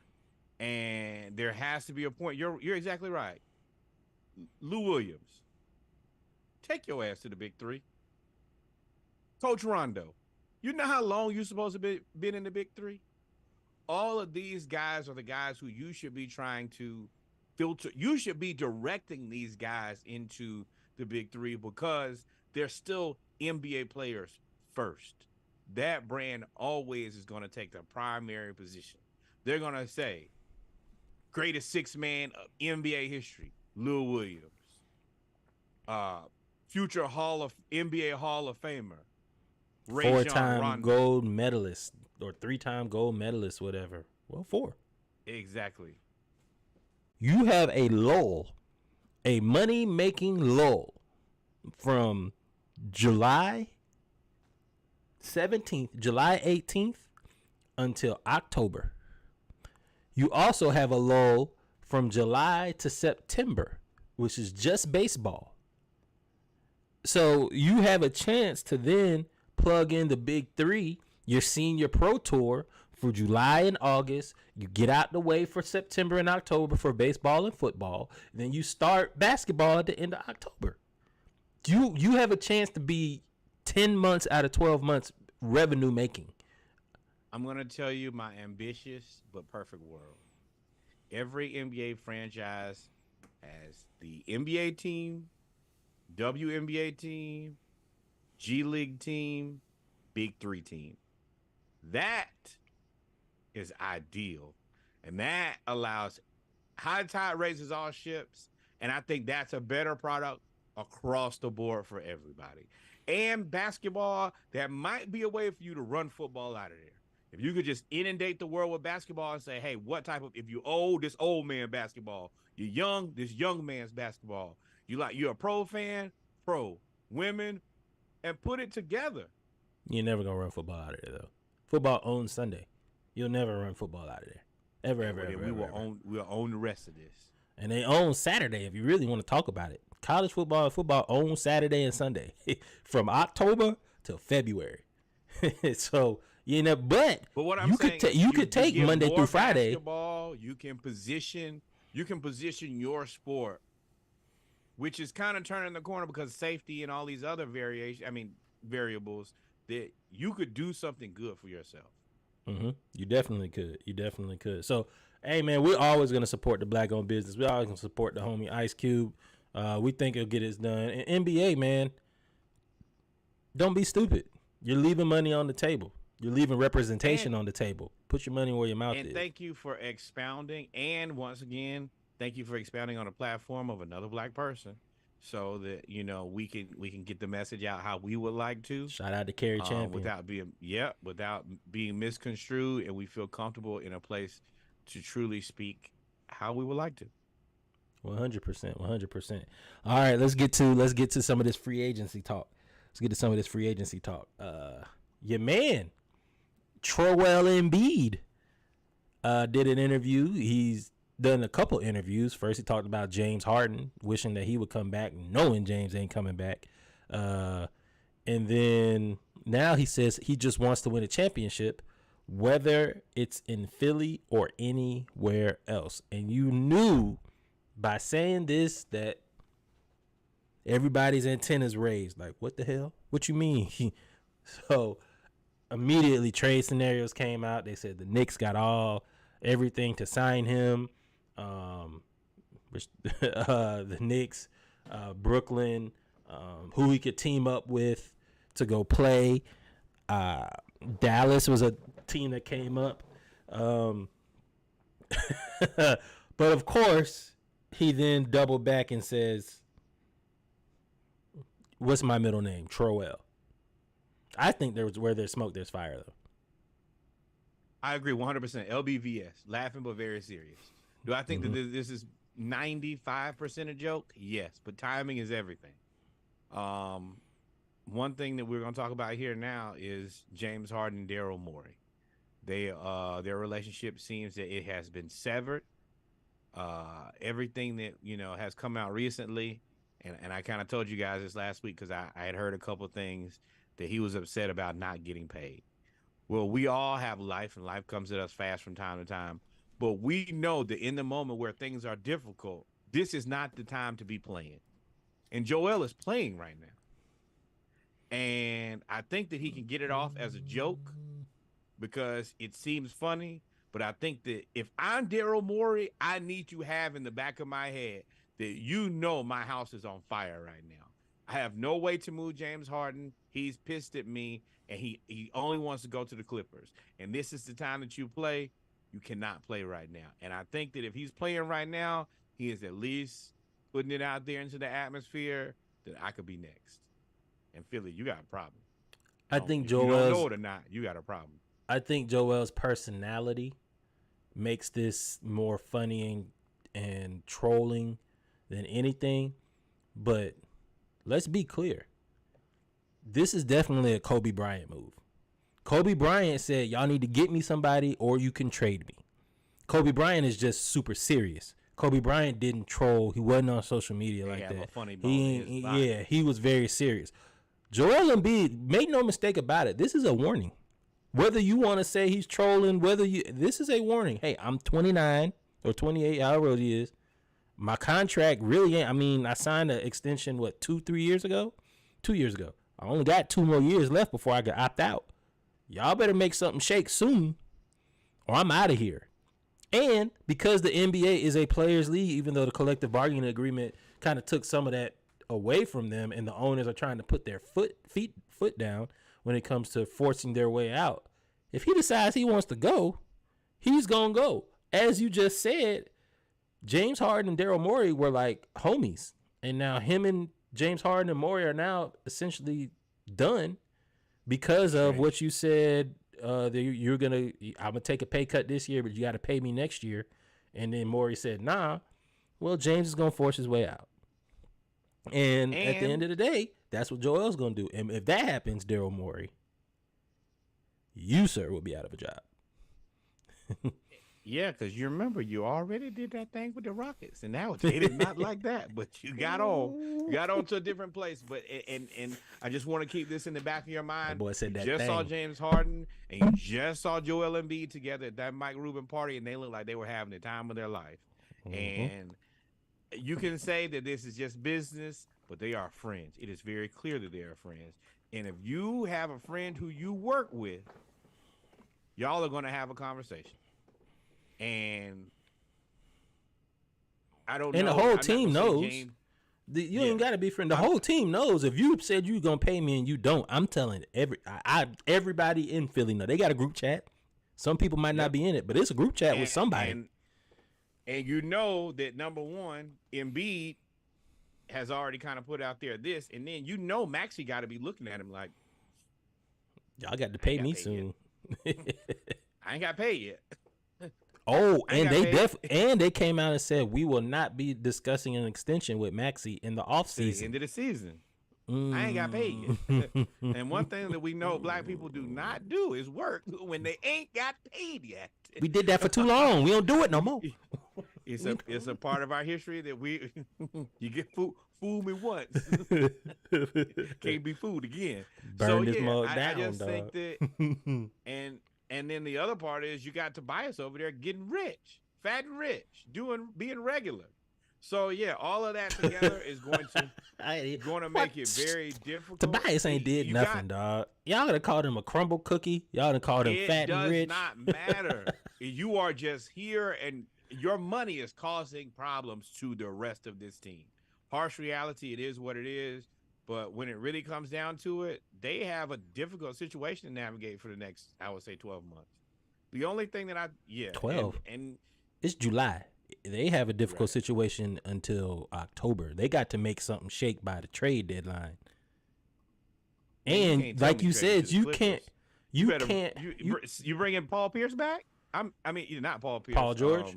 Yeah, it'd be Paul George. No, they will give them everybody else. I didn't say who. I just said everybody else. There's a reason I said everybody else. Boy, these people don't even eat leftovers. You think you finna play with some? You crazy as hell, man. Don't send me none of them. All right, man. We gonna. It's the summer, so we gonna bring back up a debate. Trae Young says it's not that far off. We kind of do the same things while he was on Draymond Green's podcast. Let's take a listen. Oh, this video has no sound. So basically, if you take a step back, you're very close in points. I think you're probably lead in assists. He said, yeah, I lead in assists. But the narrative out there isn't the same. And he says, talk to me about that. He said, I don't stress over it no more. Basically, Trae Young is saying that we're not that far off. We do kind of the same things. And as you guys know, for the listeners out there, I have said this multiple times. They have had very similar careers as going forward. So, I mean, to this point. But, hey, man, it is what it is. As you can see by his posture, now y'all know where Ludacris, or I should say Norwood, stands on with Trae Young. So, just let me know when it's my turn. Go ahead. So, Trae. What? Where? This is frustrating because this makes no sense to me. Why? It legitimately makes no sense. Why? Trae. Similar, yes. You guys have the same job. You work for the same company. You score a lot of points. He scores a lot of points. He's the assist leader on his team. You're the assist leader on your team.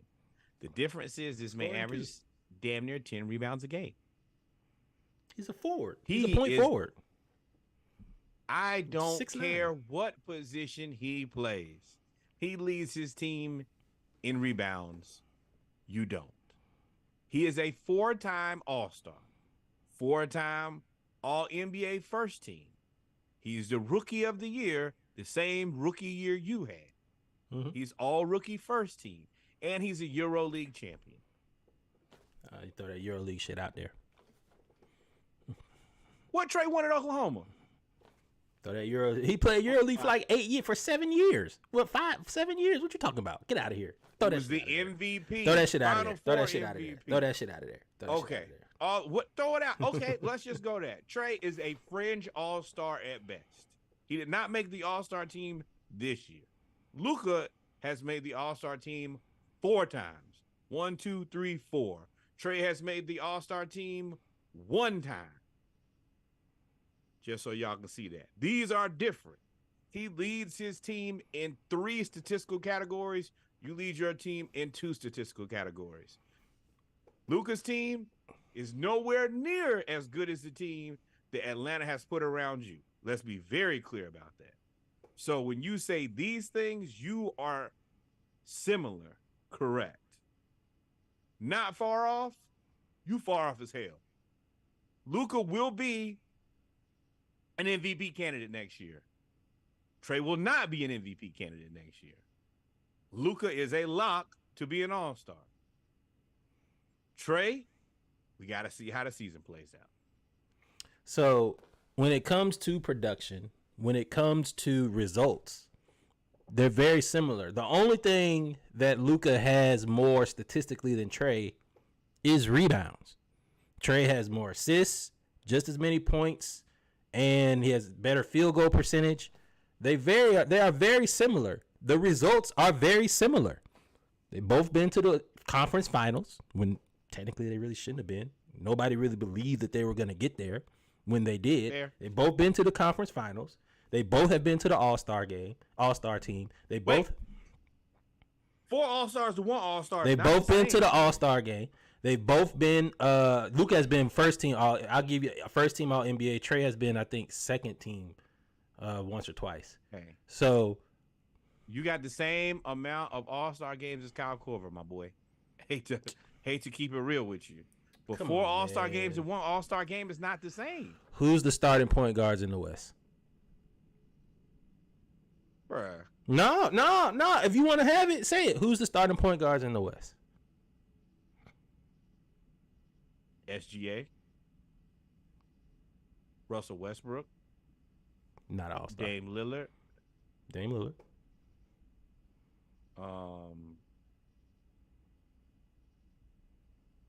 I gotta look. I gotta think. Exactly. Jamal Murray.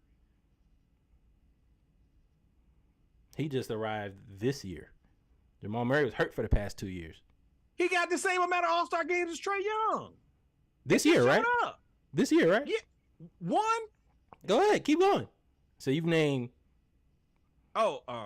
You gotta take He I was gonna say LeBron, but I mean, I guess he's a. doesn't go in as a point guard. But it is very clear to see if you watch basketball, Luka is the MVP candidate. Trae Young is a fringe All-Star. It is. I'll give you that. as- I mean, Trey, he's definitely an MVP candidate because he's bigger than Trey. He's 6'9" and gets rebounds. But also, Luka wouldn't average that many rebounds if he had a rebounder. He doesn't have a rebounder. So Can I ask you a Luka question? is Mr. Dud. Luka is Mr. Do Everything, right? Can I ask you a question? I If guess Trae did if not I- have a if I rebounder, finish- do you think that he would get 7-8 rebounds a game? I think he would probably get like 4 versus the 2 that he averaged. I think he would get 4 or 5 if you don't have a rebounder. I don't think he would get 9 like Luka. Luka's 6'9". I mean, you can't do it. It's not gonna happen. I don't penalize Trey for the rebounds. You 6'9". It is what it You're is. right, but you just can't say that we're not far off, and this guy can lead the team. In You rebounds. can't say they're not far, man. Okay. If you- The production and the results have been similar. I think Trey led the league in total points and assists the last 2 years. No, James Harden. you led. No, telling he me- did. In total points He and did. total assists, it was Trey Young. The past 2 years. If you're telling me that leading the Dallas Mavericks in rebounds is just a throw-in, then sure. We all kind of the same. Hell, I if didn't that's say the it was a case- throw in. I said I don't penalize Trey for not getting that many rebounds. So, okay, when it really comes down to it, is Trey an MVP candidate right now? He won't be. He can't. Not at point Why guard. not? Because he kept Luka had the rebounds put Luka in the MVP candidate because it makes him get close to a triple double. Trey will never get close to a triple double because he can't get 10 rebounds. So now that he has, because he has Rashawn Holmes, he has Derek Lively. I assume that Luka does. He should not rebound as well as he should at this point, right? Sure, he shouldn't. If he continues, then what do you say? They continues that they need to invest in rebounding. Your point guard shouldn't be leading you in rebounding. That's what I would say. Okay. Well, yeah. If you want to believe that Trey and Luka are not far off, you're more than welcome to believe. So I'm gonna tell you, I know it is one specific subset of people who surely don't believe that. The people who are in the front office for the Atlanta Hawks. Because it ain't no way in hell at this point in their career, seeing what they've seen so far, they would still make that trade. And if they would, then we need to just move our team back. this is to, postseason. I'm about to say this can't be regular season. It's got it because they ain't make the postseason. No. It's not Yeah. even close to me. I don't think that I think that out of all teams, if you said take Luka or take Trey, I think they're all taking Luka. Yeah, nobody's arguing that Luka isn't better than Trey, But If you're saying that it's not undisputed, even. You're saying it's not even close, and I'm like, you're wild No. for that. You're wild. You're wild. If 100% of the teams will take this guy and not take the other guy, then yeah, I don't think it's very close to me. Not one team will say I want Trey. Over Luka? No. You can't. Yeah, we ain't Luka's close. 6'9". You can't take 6 feet over 6'9". You can't. Hey, have you seen that picture where they traded and did that in real life? Yeah, I'm talking about your now. favorite We're talking about right now. You said now, right? Okay then. Nobody's gonna and take that. For me, any You wouldn't trade Ja Um, Morant for Luka. Like, you're not gonna trade anybody for Luka unless his name is Giannis. That's the only person you would trade for Luka. That I can see. that But- that shows that he is. He's not. Okay, I'm done. The value That- for me ain't there. It's a no for me. I can't even believe that this is a thought process for anybody. But I think What are you arguing? What are you arguing? It's not close. It's not close. And that's where I Not disagree. close. That's where I disagree. Yeah, I think you slight Trey and boost Luka way It is more. literally 7 to no. It's 10 players I'm taking before I get to Trey. At the point guard position. At point guard, probably. Come on. So no. Well, when you started comparing the two, I was talking about players in general. But if it was guards, yeah, I'm taking 7 people before I'm taking Trey. We've already been over this though. So Trey says being labeled a coach killer was crazy to me. Now, sir, I was on your side for number 1. I was like, hey, man, look, y'all are similar. The production and the results have been very similar, no matter what Norwood says and hates. But you trying to say you're not labeled a coach killer? You're a coach killer when you refuse to adopt the philosophies of the coach. When you don't zero in on defense, now I will say some of it was coaching that got Nate fired.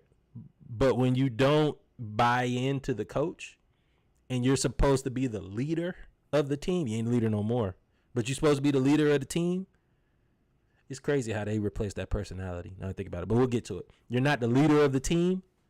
You're the leader of the team at the time. It's your job to get everybody to buy into the coaching, which is also similar to Luka too. But being labeled a coach killer, I can't say you are a coach killer, but I can say that the shoe may just fit. You just ain't tried it on yet, but everybody else can see that the shoe could fit. You might not be a coach killer, but it's some murders that didn't happen on your watch. But once again, I know for me, as not the typical Atlanta Hawks fan, there is no way but through. I am happy about this. You're right. He's not a coach killer. Lloyd Pierce was not prepared for this. He was never the guy. He was too young. He needed more time. Nate, he's too old. Too much defense.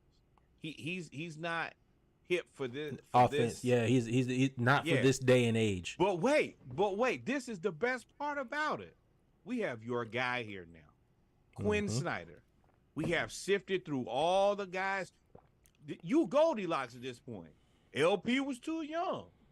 Nate is too old. Well, Quinn Snyder is just what you need, my brother. And you went and got He your is boy. He is Got your your perfect DeJounte. age, I would assume. He wants you to shoot more threes. This is the only way that I'm going to be able to get what I want. I've understood that, and that's the reason I said trade John Collins. There's only one way, and it's to give Trey everything that he wants, and then let's see what the results are. But I'm interested to see what the results are. I think that the results will be pretty good because everybody has gone to the West. The West is wildly loaded. And I think we went through it on Saturday Morning Live when we said, I didn't even talk about this team. I think I said that like 4 times. Because we was talking about Utah, where could they be with John Collins, where would they be seated? And by the time we finished talking, he was like 11, which is not a slight to Utah. It's just the West. Outside you got Boston. I'm assuming they're interesting to see because we are not saying Marcus Smart was we are saying that Marcus Smart was the heart and soul of that team, and he's gone now. He's west. He went out west. You have West Coast Productions. you have the 76ers. James Harden is about to be out of there, right? Who is number 3? The Bucks. The Bucks are back. The Bucks are back. I mean, they got everybody back. And they added players. And then there's 4. Toronto, you might actually get Siakam. That's another thing. Ain't nobody LeBron. Dog. AJ, you right. Trey and LeBron. No. So, but this is the thing for me. So we do understand that the East should be easier, right? Should be. Depending on what Dame does with the Heat. And leadership is listening to his request. Mm-hmm. That's what I'm saying. Like, hey, bro, you right? around This is him. all on you. You should be better. Now, if he's better, don't take that away from him either. Now, if he's better, don't shoot it down because you quick to do that. But how long? I mean, are we expecting? What is the expectation that you have? Out of the play-in, the play-in is null and void. Play-in is a failure. We are not the Miami Heat. We are not about to play our way from the 9 seed to the finals. Not gonna happen. The play-in cannot happen. Okay. So, I just said those 4 teams. I think we should be better than Cleveland. Do you really think that? I don't. I don't know. It depends on what we do at the 4. I don't. We got to see by the end of free. Well, Siakam makes us better than Cleveland. Siakam makes us better than Cleveland. Wait. Okay. First of all, Cleveland has not done anything but fill the one little hole they had, with Amani Bates at that small at the 3 who can shoot. The one big problem they had, they fixed. What have you seen from Atlanta in the offseason that says that this team is better than it was last season? Oh, no. I don't think we're done. I mean, signing DeJounte brings us back, but I don't think we're done. That doesn't make us better. He was saying he played on the team last year. I believe that if they were to go get Siakam, which it seems like that is the play that they are putting all their eggs in the basket for, I think that puts us at the 5-6 seed. You think that's a good move? To get Siakam if he resigns. If he resigns and you don't have to give up all your young players, they talking about giving up Capella only. If you can only give up Capella and DeAndre Hunter, Capella and DeAndre Hunter, then yeah, I would do it. It's no problem. You would give up Clint Capella and DeAndre Hunter for Pascal. DeAndre Hunter is out of there. He's gone. They are going to get rid of him. Period. He hasn't developed like they want him to. Capella is the one that they didn't want to get rid of, but I mean, in order to make have to move him or Okongwu anyway, so one of those. And Okongwu is not going to get moved. If that's why Capella is available because they don't want to move Okongwu. So, I mean, Hunter on a very good NBA deal, right? They don't. Nah. Well, I mean, NBA deal, yeah. But I mean, they're not. They can't keep him. Capella on a good NBA deal, and he's a top 5 rebounder every year he's played for the Hawks. You think that Pascal Siakam is worth that? I think Pascal Siakam gives you a third scorer. That's what they need in the starting lineup. They need a third scorer. They got 2 point guards. They got 2 point guards. DeAndre Hunter, who doesn't pass the ball at all. And then you have no 4. You have Jalen. I like Jalen Johnson as the 4, but you can't let him run point because you have 2 point guards. And then you have Clint Capella, who can't do anything but catch lobs. So you have to build the team around both point guards, and you got to add shooting, which is Siakam does. And he could create his own shot. Why do we need more scoring if we have the second best offense in the NBA? Why do we need more playmaking? We need more players that can get their own shot. The reason we didn't like John Collins, not because of the contract, it was because John Collins' shooting went down and John couldn't create his own shot. That's why John had to go. If we score more points, do you think that makes us a better team next season? No. I don't know. No, I think Jalen would be just as good of a defender. I don't know how much defense. Oh, well, we lose Hunter. I was about to say with John Collins, I don't know how much defense we lost with John Collins by replacing him with Jalen Johnson. The interesting thing is if you do get off of Hunter and Capella, how does that work from the backup position? Because our strength is our depth. Was our depth. So if you get now, you're taking your two young stars in the making, players in Okongwu and Jalen Johnson who play very well together, and you're putting them in the starting lineup. I'm assuming you're going to start them if you get rid of those two, and you're then going to put who would be the three? Sadiq Bey. Bey at the three. Oh, Siakam at the three. Yeah. Siakam at the three. So I think that could work for the way that they want to play. What you gonna do with your bench now? Bogey, AJ, Buffkin. You ain't got no Bruno Fernando. You ain't got. That's the part. It's Bruno. It's the front court. You have no front court off the bench. Maybe Sadiq Bey, Bogey, Sadiq Bey. And where are we gonna get rebounds from? Jalen gonna have to play 42 minutes. Or you gonna doesn't make any sense. I don't. I want to wrap this up, but I'm trying to tell you guys. Travis Schlenk was right. He says you can trade all the rest of these players you want to. Until Trey leaves, this is going to be our team. We're going to score a bunch of points and not play any defense. You can dress it up however you want to. You can put Italian dressing, ranch dressing, honey mustard. It's the same shit salad. There's really nobody we can go get, though. I don't think. That's the reason you trade Trey. And get who? That's it. Anybody? Get anybody you want at that point. Wait. But this is where our conversation kind of comes full circle. I told you from the beginning. There are a bunch of guys I want instead of Trey. So his value isn't. But if y'all believe he's that good, then we should be able to go trade for any of these guys. That's what I'm saying. You could trade. If you trade Trey, you could get anybody you want outside of like Luka. Think you trade Trey for Jaylen Brown? Yeah. I think Boston would do that. Well, I think Boston would do that. I think Boston, if that were offered, and Atlanta had the cap space to do it, and it was fair I think they would do that because now you have Kristaps Mitchell. I would do that. I mean, yeah, you can. Yeah. Well, not that team because they got Darius Garland. You're not gonna play Trey with Darius Garland. You'd have to trade. No. Devin Booker to me is in that Luka. That Luka, Giannis, Devin Booker, that's the face of the franchise, never going to go anywhere. Like, you can't trade Trey for Tatum, but you could trade Trey for Brown, right? I don't think you can trade Trey for Brown. I think you could. You can't trade Trey for there's nobody on the Heat.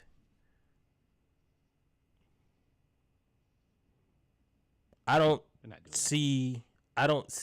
That's like a push. I wouldn't. You could do it. I don't know if I would. SGA? Yeah. Oh no, not a chance. Not a chance. Oklahoma. There's a lot of Oklahoma's prodigal son coming home. Yeah, they would definitely do that. Yeah, and then you're gonna look at what did you just say about the difference between Luka Doncic and Trae Young? It's the same difference between SGA and Trae Young. No, SGA don't rebound like Luka. SGA is taller, but no. Yes. No. So you putting SGA in the Luka conversation? No, I'm putting SGA in the Trae Young conversation. Firmly. And I'm saying Trae Young. They would do that. They would entertain that trade. That trade would be talked about. They would be one of the teams calling like, I don't know if they would. They would probably actually try to pair SGA and put SGA at the 2 and put Trae at the 1, and then they would trade us everybody else. No. But I think that's what they would do. No. Yeah. They would. I strongly disagree. I actually don't think the value on Trae Young is high as people believe. And they also say, Shit ain't really fun. Trey says shit ain't really fun being a villain. Nah, Trey, don't be no punk now, dog. You got to lean into it. Lean into being the villain. I would. If I were Trey, first of all, you being happy wasn't getting you playing the best basketball. You being sad wasn't getting you playing the best basketball. When people disrespect you, when people start yelling at you, spitting on you, doing all that stuff, you come out and hit game winners. You did it in Boston. You did it in New York. You almost beat Milwaukee. Like, you do all of that stuff when you're angry. So if I were Trey, I would lean into being the villain role. Draymond did. Draymond had made $200 million off being a villain in defense. I would. That's just me. Number one, villains are losers. Protagonists, antagonists. You watch 98% of shows, we're looking for the protagonist to win. Number two, you are the highest paid player on this team. You're the distributor for everybody else. You're telling me that the guy who we spent a bunch of money on, his success is tied to his emotions. That's not what I want. That's the last thing I want. I want a guy who's going to be consistent and give me what I need every night. That is the difference between Russell Wilson and Cam Newton. Same thing here. A lot of players' success is tied to their emotions. What are you talking about? Ooh. I don't think Miami beats Boston without Jimmy Butler getting riled up by Grant Williams. Just off the top of my head. Right then and there. I don't think Miami gets past Boston. I don't think Miami gets past Milwaukee. Well, no, they beat them. They swept them. Almost swept them. I don't think they get past Boston without Jimmy Butler and Grant Williams going at Jimmy Butler. Right? LeBron went nuclear against Boston when they disrespected him and came back 3-1 when he was disrespected against the Warriors. He went nuclear. LeBron KG is also on record saying that villain shit was one of the worst things that I have ever leaned into. It wasn't me. That's not who I am. And that's not how I play basketball. But I don't care what he says. I don't care about him being on record. That's arbitrary to me. I'm saying it's a lot of players' talents and peak performance is directed. Anger brings out normally in a competitive situation. You played football in high school. Anger brings it out of you. If you go into a game and you happy-go-lucky versus a dude that's playing and angry and playing for his life, anger brings that out of you. So I can see why. I disagree there.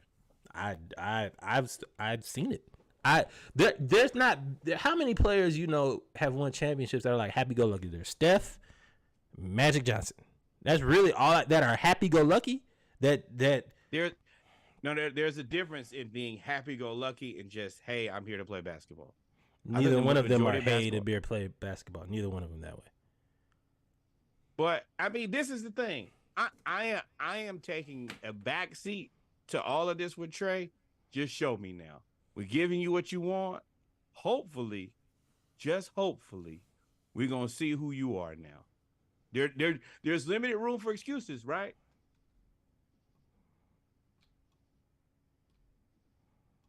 Reggie? I just wanted to. I wanted to see yours when we talk about DeJounte. Yeah, there's no excuses. But when we talk about DeJounte, I want to see. So DeJounte Murray signed back with the Hawks. You picked the wrong one. I got another one. DeJounte Murray signed back. Hold on. DeJounte Murray signed back with the Hawks on a 4-year, $120 million deal, which is probably 2/3 of what he could have gotten. He says, I don't play about loyalty. I promise you will get all my all on the court and off the court to touch the community that needs my help. It was never about the money I can get. It's always about loyalty and doing whatever it takes to get to winning. Let's rock and roll. And this for sure is somebody taking a pay cut because there were multiple places. I think we talked about it on the podcast the night that it came out. Hey, Brooklyn looks nice for you. And he signed with the Hawks. And this is a second quote that he said was, I know that this is where I stand on this team. He's like, yo, I am, you can call it number 2. I call it 1B. I don't really say number 2. Now, if you get Pascal, then yeah, you probably number 2 or 3. But I think he's going to be more of the point guard role. I'm interested, Rayford, Young the third. It sounds like to me he's gonna be. Dang, you can't see my mouse. DeJounte is gonna be the distributor, and Trey will have to play off the ball more. If he's gonna be the one to get everybody else better, we'll see. But I do like the loyalty from DeJounte. I would not have done the same, but I like it. And we'll go from there. I don't understand how we get to the point that DeJounte is. DeJounte is what? DeJounte I don't know what is you're the talking best about. player on that team. It's the best player on that team. It's the best player on that team, without a doubt. What are you trying to say? Because you're saying you said like he's gonna be 1B. He may He say said that it. he's 1B. He's the best player on that team, without a doubt. I don't know why we play this game. Sure, 20 points and 7 assists as number 2. What are we doing here? And 100 steals? Okay, let's play the game a little bit longer. Yeah, DeJounte Murray, number 2. Now, we've also watched these games and play and say, damn, DeJounte won us probably 7 to 10 games last year of games in the past we would have just sent home because we were getting whooped. We have seen DeJounte say, hey, guys, I don't play like you guys. And if there's still time on the clock, I'm going to go out here and try to bust somebody's ass. And I've seen him win 7 to 10 games last season. Period. But how many did Trey win us? come back when we were destroyed? You said 7 to 10 games. How many did Trey win us? Trey led us in scoring and assists most of the games. Well, I'm trying to understand your point. Which I think that if he if said, I'm going to be DeJounte- number 2, and you said, sure, whatever. He said it from his own mouth, quoted. I know that this is think Trey that- Young's team. You think this is a I lie? think that- You think he took less money to then come back and lie and say, Oh, I think this is poor career management. I think this is poor asset management. I think this is actually foolishness by him. I think that if he shot as many shots as Trey, he would score as many points. I think I if know. he had the ball in his he hands, didn't as have a much good a as Trey- shot. He didn't have a good a shot. Like I said, I believe that he Boy, would you are a score Trey as many hater. points as Trey. And I also think that he would average as many assists as Trey if he was a primary ball handler, considering he had 7 assists playing off the ball from a guy who never plays off the ball. Yeah. You tell me you get 7 and you got to let Trey have the ball 80% of the time, then yeah, I think you get to 10 pretty easy. He didn't have. Okay. Because we're going to spiral. He didn't have the ball 80% of the time. When Trey went out, Trey was the first one to the bench so they could give DeJounte the ball. Like, did you watch the games? Like, what are you talking about? Yes, but how many minutes does Trey play? 35, right? Know. How many does DeJounte play? Plays like 34. They both play 30-plus minutes. Okay, then. So for the majority of the time that DeJounte is playing, Trey has the ball in his hands. No. I just told you they sub each other out. Okay, but there are 48 minutes in the game. So there are only 13. The maximum amount of time that DeJounte could be the primary ball handler is 13 minutes. No. Okay. I think your math is off. But you know time can overlap, right? Like they don't, just because DeJounte plays 34 and Trey plays 34 doesn't mean they're always on the court at the same time.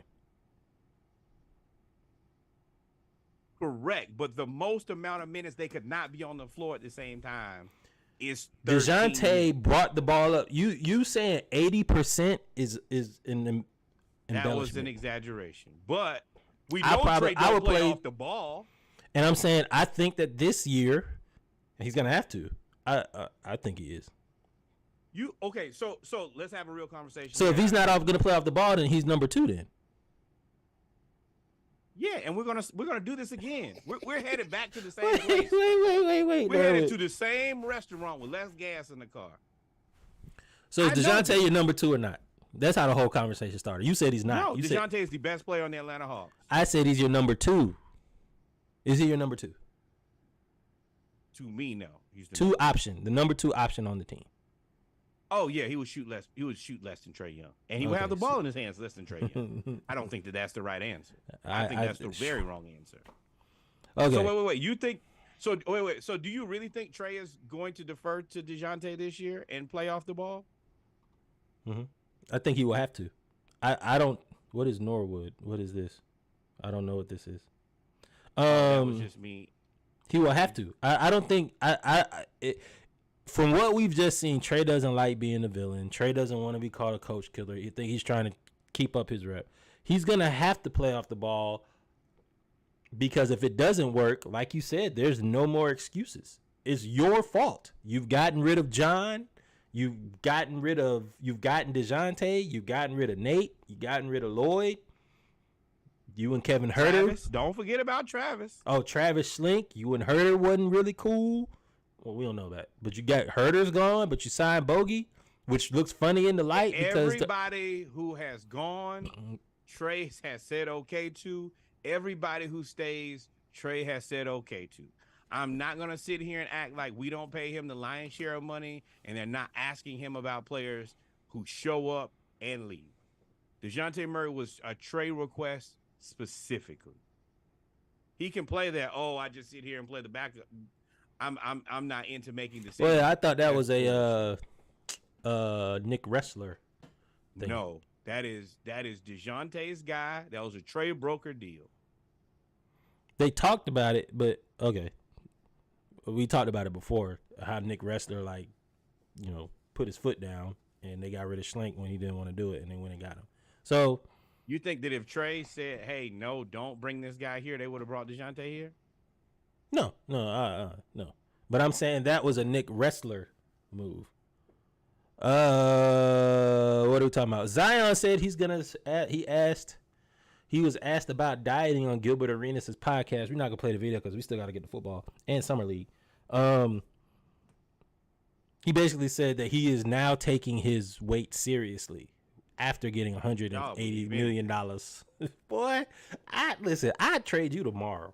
Like, if I'm the Pelicans, I'd be like, as you said before, this is bad career management. This is a bad publicist.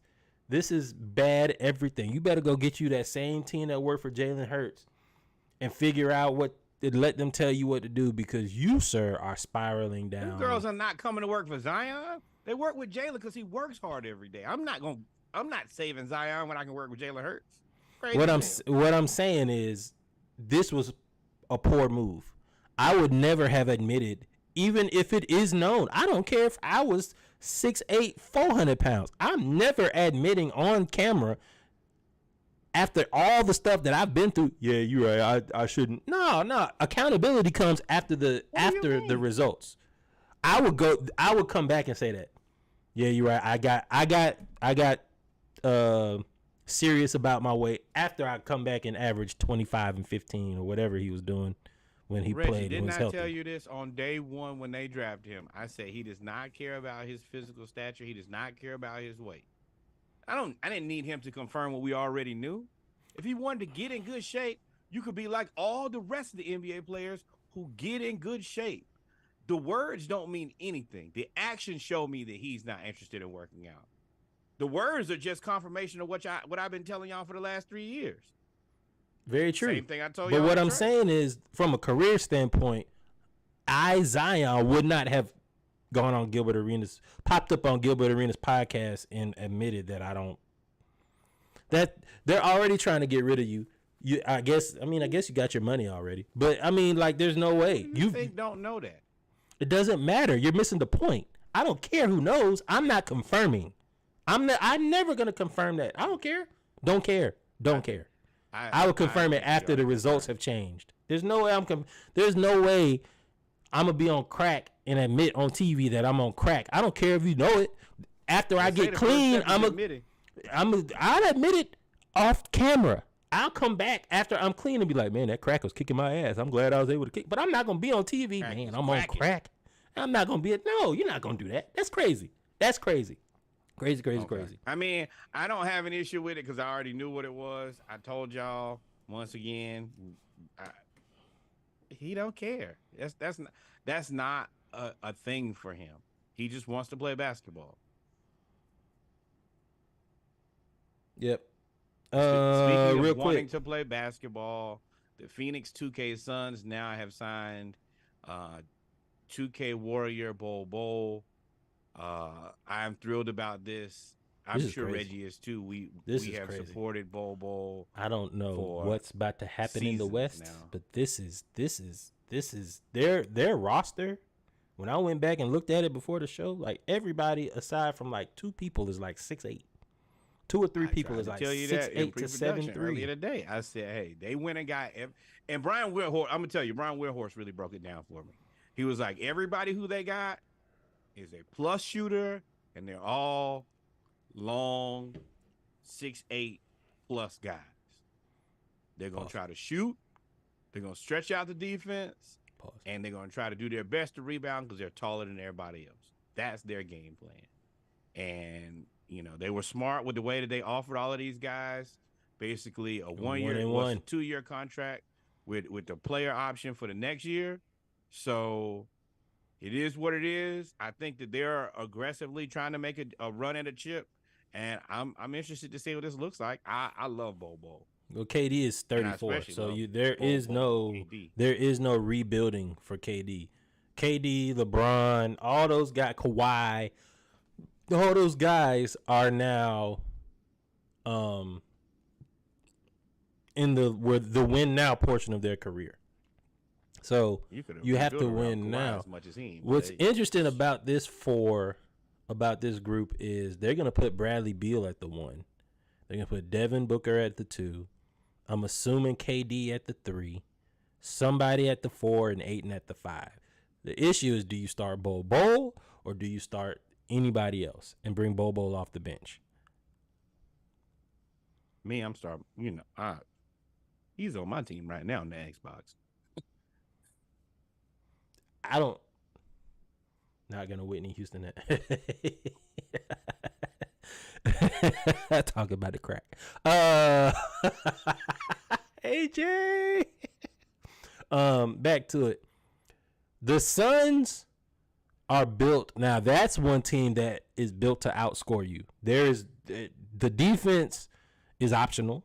They'll play. They all can switch defense and they can make. They're annoying defensively, but offensively, there's nobody. I don't know if you can stop really anybody other than Ayton.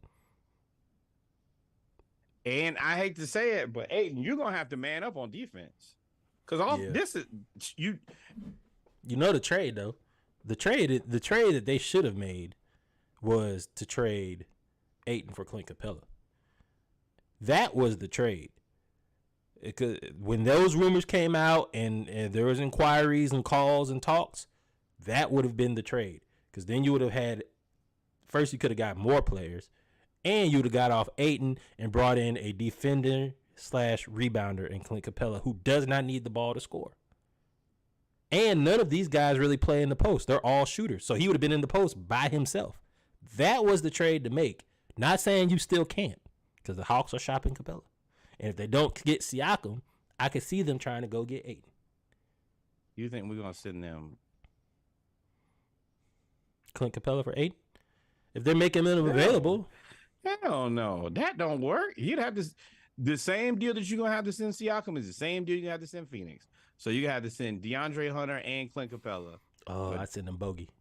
Well, yeah, Bogey. They'll take Bogey too. Shit, yeah. Come off the bench and shoot.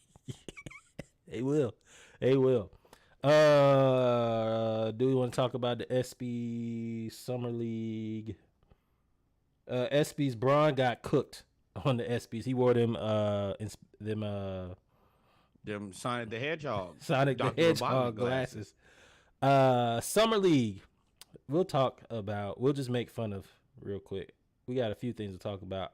I really wanted to talk about QJ Peterson and what Summer League is all about. Summer League is about giving people an opportunity. A lot of people say Summer League is to see this rookies, which it is. It's a rookie showcase. But there's a lot of players that are playing for their basketball careers. This is their opportunity. Keontae George, he's not playing this for his career. He's going to be a really, really good player. But he says he has a motivational lock screen of all of his weaknesses. And they said he's Jordan Clarkson. Now, Jordan Clarkson ain't bad to be compared to. One, But what's crazy is they said his weaknesses were athleticism, 3-point consistency, shot selection, and passing and turnovers. He's averaged 33 points, 10 assists, and 6 three-pointers made. I would say he got 30 points, 10 assists, and then 26.7 in the first 2 summer league games. He has been cooking. Well, he was cooking. It's over with now. They didn't make it, but he was cooking. Danny Ainge, I don't know why y'all keep making deals with Danny Ainge. I don't know why y'all keep making deals with Danny Ainge. One day y'all gonna figure out that if Danny Ainge is making a deal, you're volunteering to get robbed. Atlanta Hawks, Minnesota Timberwolves, Cleveland. And it's so funny that they traded away Rudy Gobert and immediately found Walker Kessler. You think that was by accident? They traded away Donovan Mitchell and they go get Keontae George and he looks like this. This is not by accident. Danny Ainge has a plan. He is the man and he is not playing with y'all. Y'all gonna figure this out come hell or high water. But I'm telling you right now, and if he can play like this. Yeah, the Jazz. I mean, it's also summer league. So like you expect players of his caliber to dominate summer league like the way he is. So it's getting kind of crazy out there in Utah. But yeah, even if say he's not the summer league player that he is right here. Stay instead of the 26, he gives you 15, but it's a good 15. Well, hell, you already got Jordan Clarkson, Agbaji, and you got Colin Sexton. Well, then suddenly you're gonna have 48 minutes of good guard play. And you know, Danny Ainge ain't done wheeling and dealing. I ain't too convinced that Sexton gonna stay there. Somebody gonna volunteer to be stupid. I about to say I don't know if Colin Sexton gonna be there. Although he's their defensive stalwart, so he probably will be. But he still can make some. He's still tradable too. Starting point guard. I think that maybe like the Magic. I think he's a better option than what the Magic have right now. But even if they'd make a trade with the Magic, all of them over there, they would still flourish in Utah too. Like any one of them. My sentiments exactly. And younger, we can get these guys on a rookie contract. Yeah. So I also wanted to highlight QJ Peterson. This is a long post. I'm not going to read the whole post, but basically, he had 6-figure deals to go play in Europe. His agent called and said the Knicks want to give you a tryout, but they promised. They never said that he was going to get a lot of playing time. He said, "Screw it, let's do it. We've come this far." He has this long inspirational post about being just a really good teammate, a class act. And when he finally got his opportunity, he forced the Knicks to play him. And now he's played so well that I believe he is going to get a 2-way contract in the New York Knicks basketball organization. If not them, he's played well enough to the point where he's going to get a 2-way contract somewhere in the league. So that's what Summer League is all about to me. That's what I was going to say. This is my response is that he'll be playing. He is probably good. He'll play somewhere else. You know where he's going to go? Because they just got rid of the same person that did this 2 years ago. Max Strus did this. You remember 2-3 years ago he did that at Summer League? And he went to Miami. He's definitely going to Miami. And they just got rid of Gabe Vincent. Oh, that's a Miami player right there. Hey, Pat, let me get him on the line. Knicks. And in the Knicks, what you going to do? You got Jalen Brunson, Quentin Grimes, RJ Barrett, quickly Dante DiVincenzo they just signed, Josh Hart, Miles McBride, and Evan Fournier at the back of the bench. They trying to trade Fournier for a pack of gum. I remember this guy from Augusta, Georgia, who said that you should not trade for Fournier from the Orlando Magic because he's a flaming bag of French trash. Everybody said that. You taking credit for something everybody said. Nah. 51 million was crazy. 51, everybody was loud saying you overpaid. I don't care what it was. Evan Fournier is not a very good basketball player. I hate to tell you. And yeah, that deal was as bad as I predicted it to be. And then of course, not as bad as these shoes though. This is a Norwood special right here. The glazed Timbs. That you a damn lie. These are Timbs with the protective shine on them is what I'm gonna shoot the bail for. Man, these look shellacked. But Shy, Shy be out there though. He the one that was wearing the big red shoes when it first came out. You know, he a New York kid. All of that. No, he's Canadian. Yeah, but he went to Syracuse. He has been on record saying that New York was one of his favorite cities. He's been there multiple times. New Orleans is my favorite city. not from the Bayou. But nah, this is terrible. These Tims are terrible. Don't wear. The only thing that we support glazed over here is Krispy Kreme donuts. There's a joke there.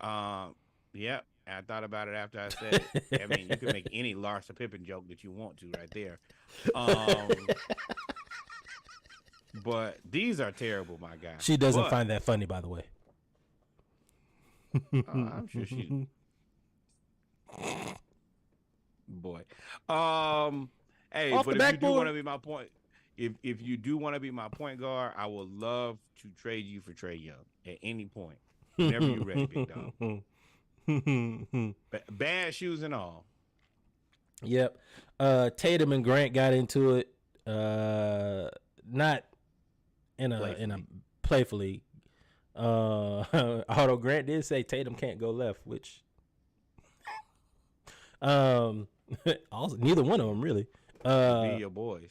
Well, that's the whole thing. They should not have to go left. They should have a guard who can help them make shots because they're two of the best guys in the damn NBA. But instead of doing that, they went and just got a 7-footer. Who knows? Make it make sense. I don't know what they're gonna do. Let's talk about the worst trade in history since we're talking about Kristaps at the SGA. one. Come on, man.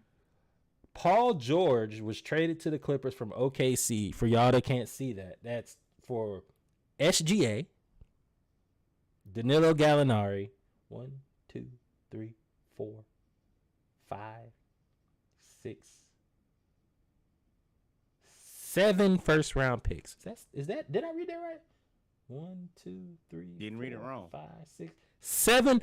They got the OKC got SGA, Danilo Gallinari, and 7 first-round picks for Paul George. This quite possibly is the worst trade in history, in recent history. And we have not even gotten a finals appearance. We ain't even talked about Minnesota and the 5 picks they traded for Rudy Gobert because 7 is bigger than 5. That is insane. If you don't believe me, you can ask Larsa Pippen. She would know.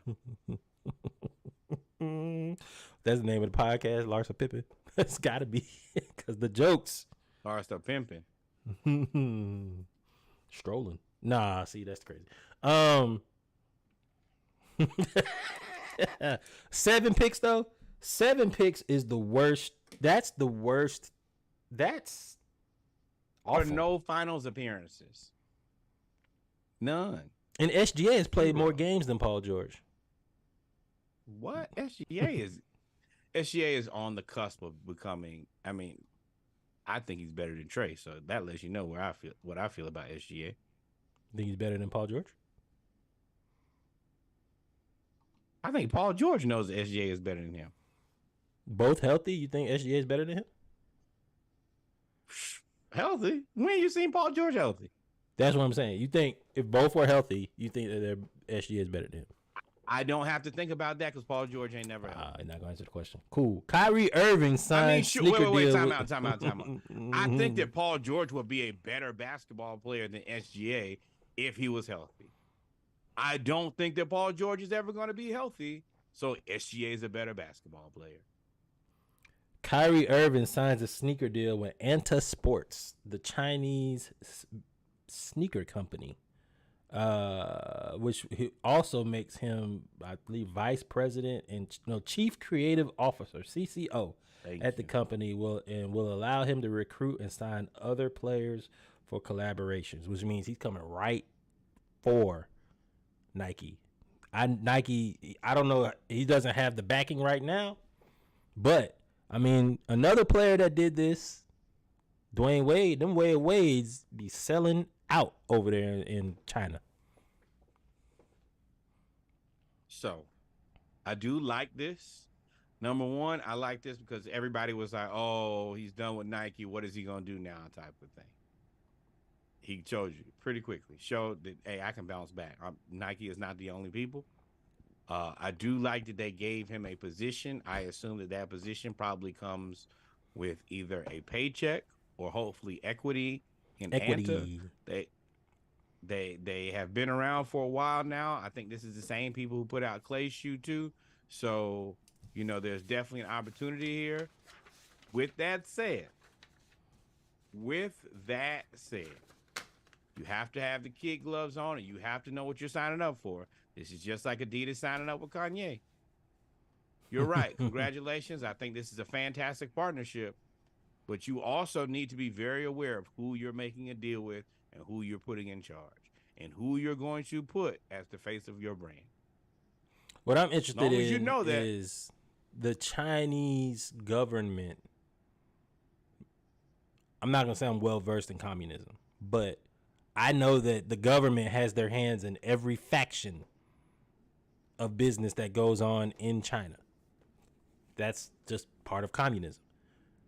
And I say communism is legally. Like, they can, not the illegal stuff that be happening over here. I'm talking about legally. They can take control of almost anything they want to. Kyrie is very outspoken. Kyrie is very outspoken about global issues. How does that work? Just like you said, Kanye and Adidas, that was from what happens when something happens in Taiwan, right?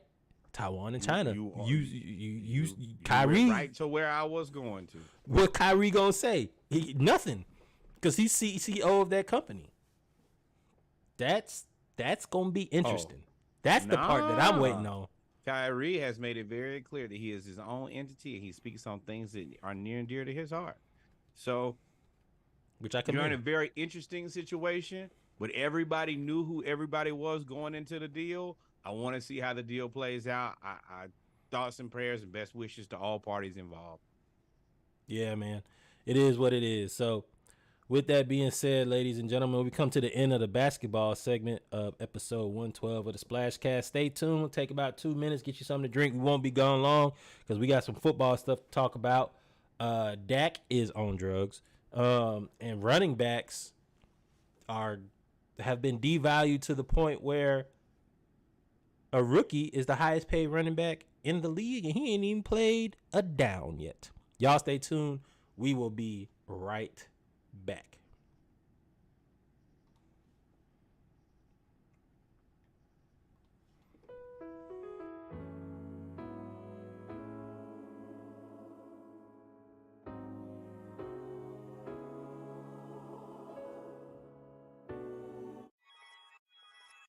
You just don't know what you do to me. Yeah. Know what it is.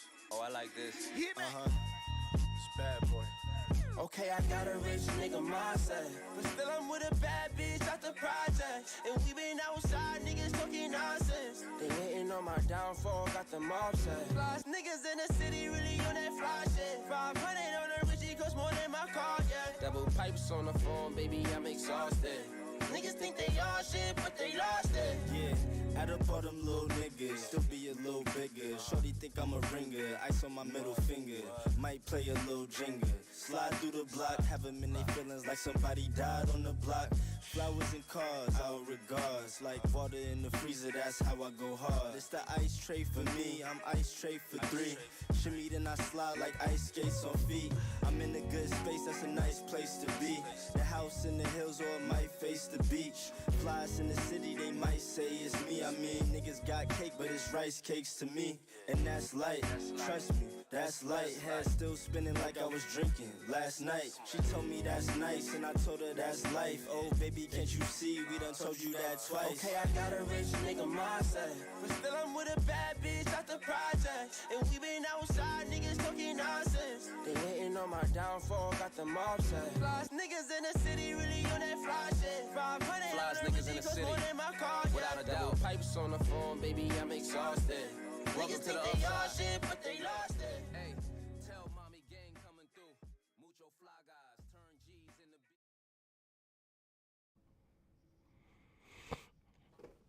the And we're back, ladies and gentlemen, with our final segment of episode 112 of the Splashcast, the Around the League edition, Monday Night Raw. Our news around football. Man, we got some things. This is nothing great. It's a lot of bad news in this football segment. Norwood, are you frozen? Did the Chinese weather balloons get you?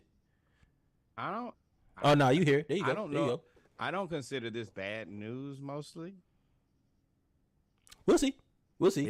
I think this is an opportunity for a group of people to Unionize. No. Let's start off with the running backs. Saquon Barkley and the Giants are not expected to reach a long-term agreement before, which was today's 4 p.m. deadline, which they did not, for franchise tag players. With no long-term deal being reached today, Barkley is expected to report to training camp, is not expected to report to training camp with the rest of his team. The Giants are not expected to see Barkley until later this summer. If then, Barkley will have decisions to make as to when he is willing to report. Can't believe that they didn't pay him. They paid Danny Dimes $34 million, though. Paid Danny Dimes. And if we'll come back to Saquon, because everybody stood up for him. Tony Pollard and the Cowboys did not reach a long-term agreement, nor did Josh Jacobs, who led the league in rushing, reach a long-term agreement with the Raiders.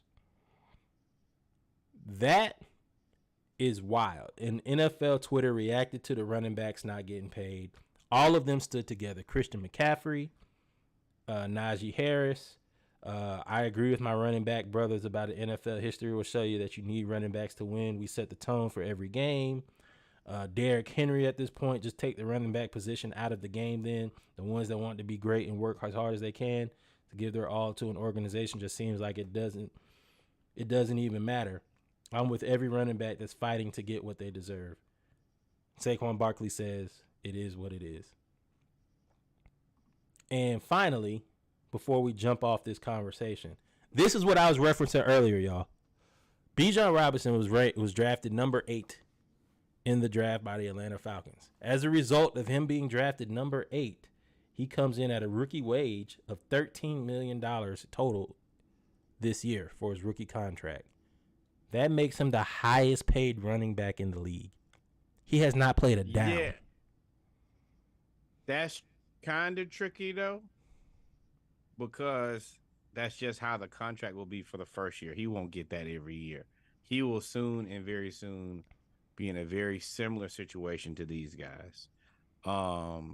It doesn't matter. To me, that doesn't matter, though, because the fact that he hasn't played it down and he's getting 13.72, even if it's for 1 year, yet Christian McCaffrey gets 12, Kamara is 11, Aaron Jones is 10, Derrick Henry is 10, Nick Chubb is 10, Mixon, Josh Jacobs led the league in rushing is 10, Saquon Barkley is 10, Tony Pollard is 10, and they're all the same 10, 10.91, 10.0, 91, 10.091, 10.1 for Joe Mixon, then 10.5. It's like they're not paying anybody who's not over $10 million unless you're Christian McCaffrey or Alvin Kamara.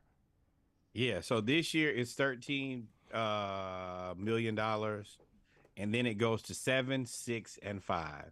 Then potentially he's going to be in the same situation of getting hit by the tag for 2 years back to back. I'm actually in a position, if I'm Saquon Barkley, I'm saying fuck the New York Giants. Win without me. You paid Danny Dimes. Show me that Danny Dimes is the man who you believe him to be. I'm not showing up for anything. I'm not signing up for anything. I'm not signing anything unless it's a contract. It's that simple. Either you're going to pay me or I'm going to watch you struggle. And the thing about it is, if Danny Dimes doesn't, if you look at when Danny Dimes has Saquon and when he does not have Saquon, you can clearly see that Saquon is what makes Danny Dimes good. And if that's the case, you paid him, make him show me. If I'm Brandon Jacobs and the Las Vegas Raiders, Josh Jacobs, same thing. Josh Jacobs, same thing goes there. You got who? He couldn't make it with the 49ers, and you brought him over here to good luck and Godspeed. I'll ruin your season too. I'm not. There's no way that you can play with these people, man. Austin Eckler. Austin Eckler's another one. They just paid him. I think he's a little bit more expendable. The Giants don't have an offense without Saquon. The Raiders don't have an offense without Josh Jacobs. Jacobs. That play action is dead if you know that the guy running the ball ain't a killer. And I'm sorry. unfortunately, the Patrick Mahomes of the world being so great, it downplayed the running back position. No, see, I think that's misleading. Because if you had Patrick Mahomes, then you're right.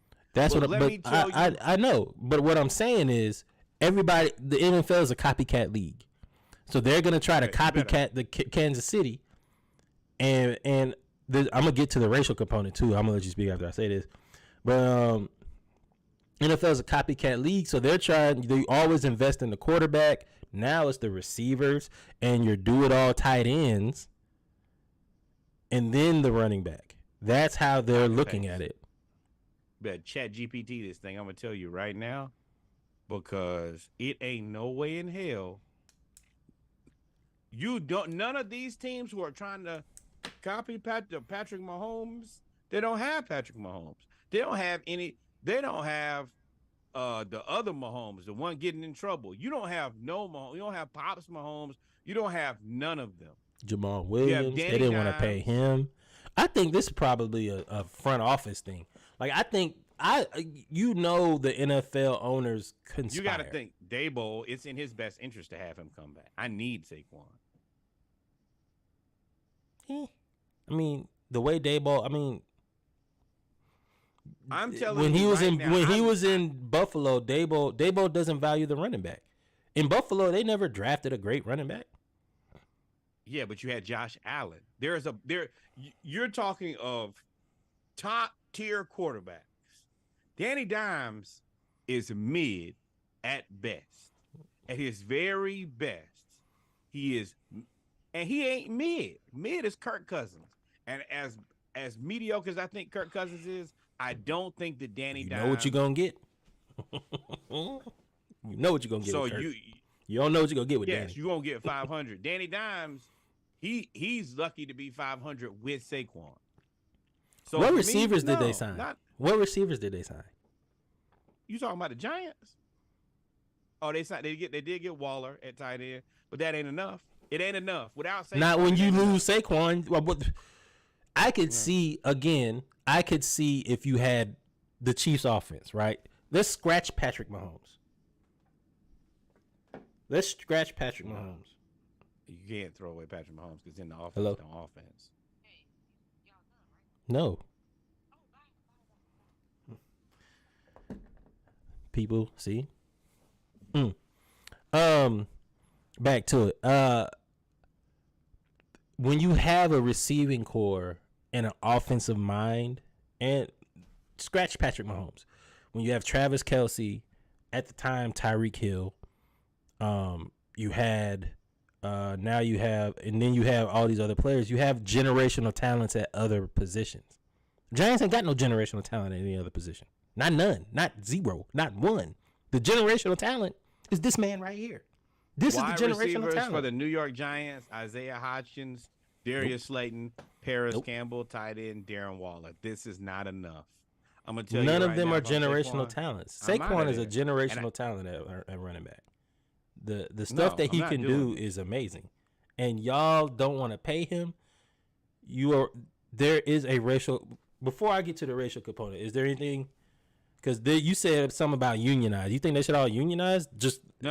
union within the not union? like unionized, but there is a point where y'all have to stick up for yourself and say, "Hey, if you're gonna," because all of these guys are playing on the franchise tag.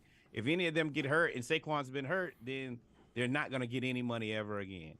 So if you're willing to ruin my season, I'm willing to ruin yours, and then you just would do it together. We'll be miserable together. The proper business thing would be to sign them to large contracts for 2 years, like the NBA did for a while. That's basically what LeBron does. If you have Saquon and you say, okay, 2 years, $75 million.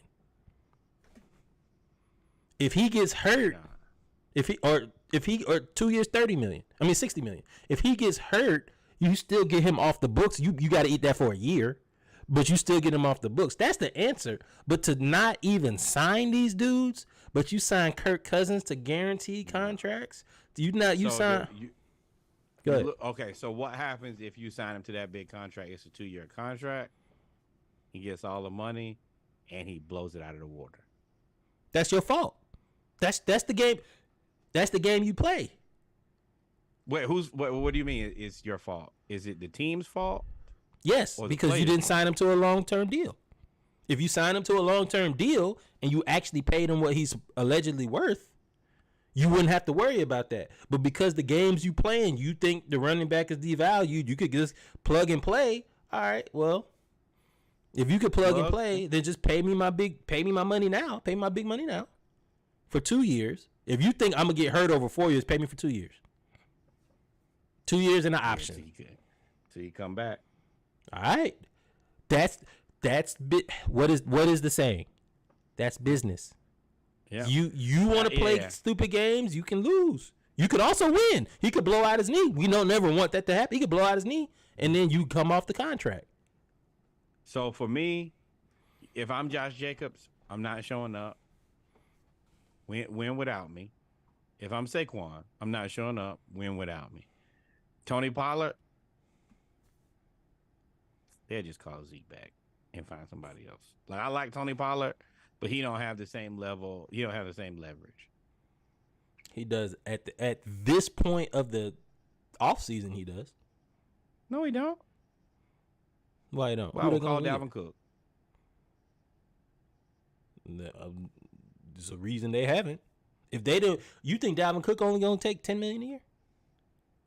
No, but I could pay Dalvin $12 million, and he's really good. I want Tony Pollard. If Tony Pollard can't really, so we're assuming that Tony Pollard wants more than $12 million a year. Then no, he just wants more than they probably value him at. And So Dalvin Cook is in this situation too. Minnesota didn't want to pay him. Minnesota is urging.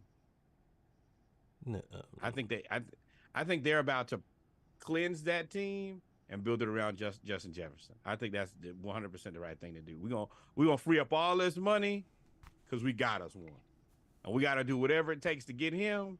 And then Kirk, you can go. All of those defensive guys they drafted over the last few years, you can go.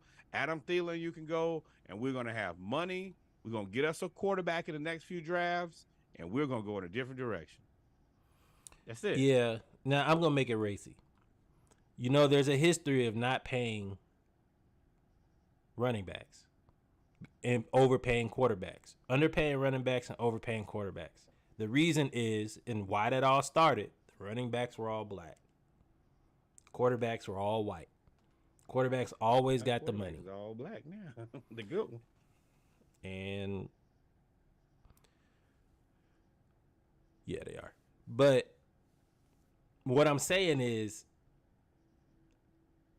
imagine if a black quarterback came up with the production of Danny Dimes for 1 year, not for 4. He had a good season last year with Saquon. Geno Smith. And he got ostracized for 10. And Geno didn't have a bad year. He got his jaw broke. And they just didn't sign him back. What I'm saying is, you asked for a quarterback who had one really good season and then got some money. Geno Smith. Same thing. Him and Danny Dimes are, for all intents and purposes, last season the same guy. To me, it's different because Geno Smith, one, is a veteran. 2, Danny is too, though. I mean, what, 3 years? This is his first contract. No, he ain't. This is his first contract. Danny Dimes has done nothing.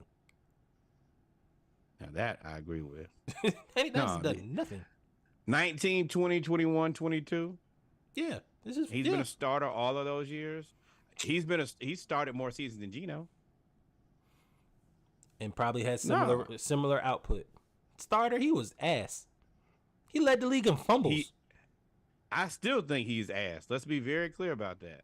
But what I'm saying is I'm talking about those years he was talking about. Go back and look, his first season might have been the best. First season wasn't terrible. It was 24 touchdowns, 12 interceptions, 3,000 yards on 62% completion. And then last year, 67, which is better, 3,200 yards, with only 15 touchdowns and 5 interceptions. He's ass, bro. I mean, you want 24 touchdowns and 12 interceptions, or 15 touchdowns and 5 interceptions for $34 million guaranteed a year? I want 34 touchdowns. Boy, you better add up 2 seasons to get 34 touchdowns. Exactly. That's what I'm saying. There's no way you could say that Saquon doesn't deserve. Saquon ain't even asking for 30. He's probably. I think they ask for like 17 to 20. Asking for 50%. No, you don't need to do that. Pay him $14 million. All you gotta do is make him the highest paid, and that ain't expensive. Well, it's not unless all the running backs come together and be like, well, I mean, 10 million ain't really. The thing is, you can't do that. You're not gonna be able to reset the market that much this late into the season. Well, If I'm Josh Jacobs, I'm asking, just pay me more than Bijan. If he's at 13-1, make me 13-2. At least make so it's just like what every But other that's what they did does. earlier. It was 10.1. But what I'm saying is 13 for what you're asking for running backs to do, especially those guys, is too low. That's too low. Yeah, but you can't. I don't think that you're gonna get to 20. What I'm saying is, if you say, "Hey, pay me 14 a year," then yeah, you got to take that because you're the highest. And I'm saying they should have been at 20 because the quarterback market gets reset every year. Kirk Cousins was resetting the market like twice. Kirk Cousins and guaranteed money. He's reset the market twice. Well, the thing about it is, if you go back to that slide of the guys who got paid, how many of those guys are truly the number one option on their team? What do you mean? What do you mean? After you go back and look at it, like out of these guys, well, let me see here. Christian McCaffrey. Well, I say talk through it. What are you talking about? Quarterbacks, running backs? What are you talking about? What I'm saying is, I don't think that all of these players have the same leverage. They don't. Some of them do, some of them don't. I think that Christian McCaffrey, he probably gets more touches than Debo, so I could understand how you could say that. Alvin Kamara is the Saints' offense. You're right, but I think that they probably just gonna part ways because they're gonna go in a different direction because they can't win anyway. Aaron Jones with the Packers, he is downplayed. Offense. He was downplayed because of Aaron Rodgers, but we saw what happened when you took him out of the game. Yeah, and we're gonna see what he's made of this year. Nick Chubb is the Cleveland Browns offense. Derrick Henry is the Tennessee Titans offense. Joe Mixon, he restructured. He's right because he's the fourth option. That's just where it gets weird. Is you have a bunch of first option, fourth option, and there's like $100,000 difference. There's like a $500,000 difference. Yeah, like you can't. If I'm Derrick Henry, you can't pay me the same amount as Joe Mixon. That's insane. You crazy as hell, bro. Hey, nope. That's insane. That's insane. I work too hard at this job for y'all to pay me the same as Joe Mixon. Not I work too hard. You work me too hard to pay that. You make me run the ball 400 times a year. They have Mike Vrabel leads is second in the Tennessee Titans in receiver touchdowns. Mike Vrabel. Yeah. You're right. Because and then Josh Jacobs. There's no way that Josh Jacobs get paid less than Joe Mixon. Saquon and then, no way the rushing title. When has the passing leader ever gotten paid less than the next person when the contract was up? When? Or the receiving leader or the leading tackler. Maybe linebacker. I think linebacker may be in the same boat as the running back. Nah, I wonder what Cooper Kupp's getting paid. Good amount of money. He getting paid more than $10 million. I can tell you that without even looking it up. I can tell you that right now. Right now, he's getting paid what? 15, 17? I would say the Oogles, but I mean, honestly, it's $20 million a year. Yeah. What you think Justin Jefferson about to get paid? You about to get paid 25. Bang! Bang! Just leave him outside my house. Don't even back up to bring. What you think Jamar Chase about to get paid? T. Higgins just got paid like $84 million over 4 years or something like that. Like, but for me, yeah, especially if I'm on a couple of these teams where I'm the whole team, I'm not coming to work. Y'all go to work and tell me about it, and I'm gonna watch y'all lose every game. The Jets. Happy he got paid though. Quentin Williams. Quentin got that Williams, check, 4 baby. years, Run it up. 96, 66 million guaranteed. 4 years, 66 million guaranteed. That's 24. That's 16, almost 16 million. I want to say He resets the market at that position too. He was right there. 33. He was the next guy. Yeah, 16.5. So, yeah, you had to pay him because Dexter Lawrence got 91 or something like that. Yeah. Now that's one So, position yeah. you can't argue because they're there to stop the run and rush the passer, which he does very, very Yeah. well. And that's the reason it was kind of stupid to me to even let this last this long. You knew exactly what you had to pay him. You might as well just get on through it. All you can do is piss somebody off like that. And as soon as y'all start losing, which there's still a chance that y'all could do, people are gonna remember shit like And they paid Deron Payne, if I'm not mistaken. That's who the second person they paid. They paid Dexter Lawrence and Deron Payne, and then they paid Quentin Williams. And I don't think the Jets waited to pay Quentin Williams. I think Quentin Williams was like, Waited y'all to gonna see have what to. the market was gonna be. Yeah, what's the market? I think his starting point was probably like 100 million, and then once the other people got paid, he was like, all right, I'll take 96. You know what I mean? Like, as you also got to know your value, and he's like, man, Yep. none of y'all are good without me. Like, and as another additional tidbit on the Jets will be on Hard Knocks this year on HBO. yes, they will. That seems to be very interesting to me. You had to do that though, because the sauce at Aaron Rodgers. You had to. No, like they were out of all the teams that were eligible for the requirements that it was, the Jets were the only team that met that requirement. But they felt like since they've added Aaron Rodgers, they shouldn't have to be held to that standard because they have Aaron Rodgers. I think that HBO was like, nah, we want to see what this looks like. I don't say, what that was this the is- requirement? You got to be terrible. Yes. That's a poor business model. No. No, it's Well, I intriguing mean, to see yes. people fail. Yeah, but if you're a good team, no, I don't have to let you guys in here and see. I don't have to. So that's kind of the deal that comes with Hard Knocks is you have to have been one of the worst teams the year before in order to be eligible. Speaking of worst teams, And go I ahead. think that they have to have made the playoffs in the last 2 years. This team has a first-year head coach and has been featured on. So if you haven't made the playoffs in the last 2 years, or you have a first-year head coach, and they don't have a first-year head coach, and they haven't made the playoffs in the last 2 years. Well, damn. Well, speaking of, I ain't gonna say bad teams, but Damn, it your was only boy. 4 options: New Orleans, Chicago, and Washington. And you can already cancel New Orleans. There's They no don't way have I'm not anything picking the Jets for interesting. that. I'm definitely picking the Jets. Washington, you could've Chicago picked- would be you number could've 2. No, Chicago I would've think been number Chicago- I 2. think Washington would have been number 2 because they're selling the organization. That's going to be interesting. I don't know But if the the organization Jets- that's legal though. There's a whole bunch of legalities that go along with the selling of that organization that I don't know if you would have been able to cover in an HBO documentary. No, Chicago, but you're still going to be able to see the change of. but you're Chicago changing is an organization. Chicago is in an interesting situation because of this is a prove it year for Justin Fields. They've done the same thing that they've went and got a bunch of. Well, I don't know who they. I think they went and got some players, not a bunch of players. They went and got some Oh players. yeah.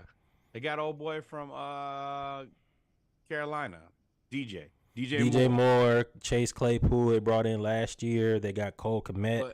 They got a running back too. I just can't remember because they traded. But Chicago, to me, the Bears are not a big draw for a audience. Like they're not a newspaper article. Nothing about them says headline. Like, okay, cool. But we're also, I think, all resigned to the fact that the Bears could just keep being the Bears and it wouldn't surprise anybody.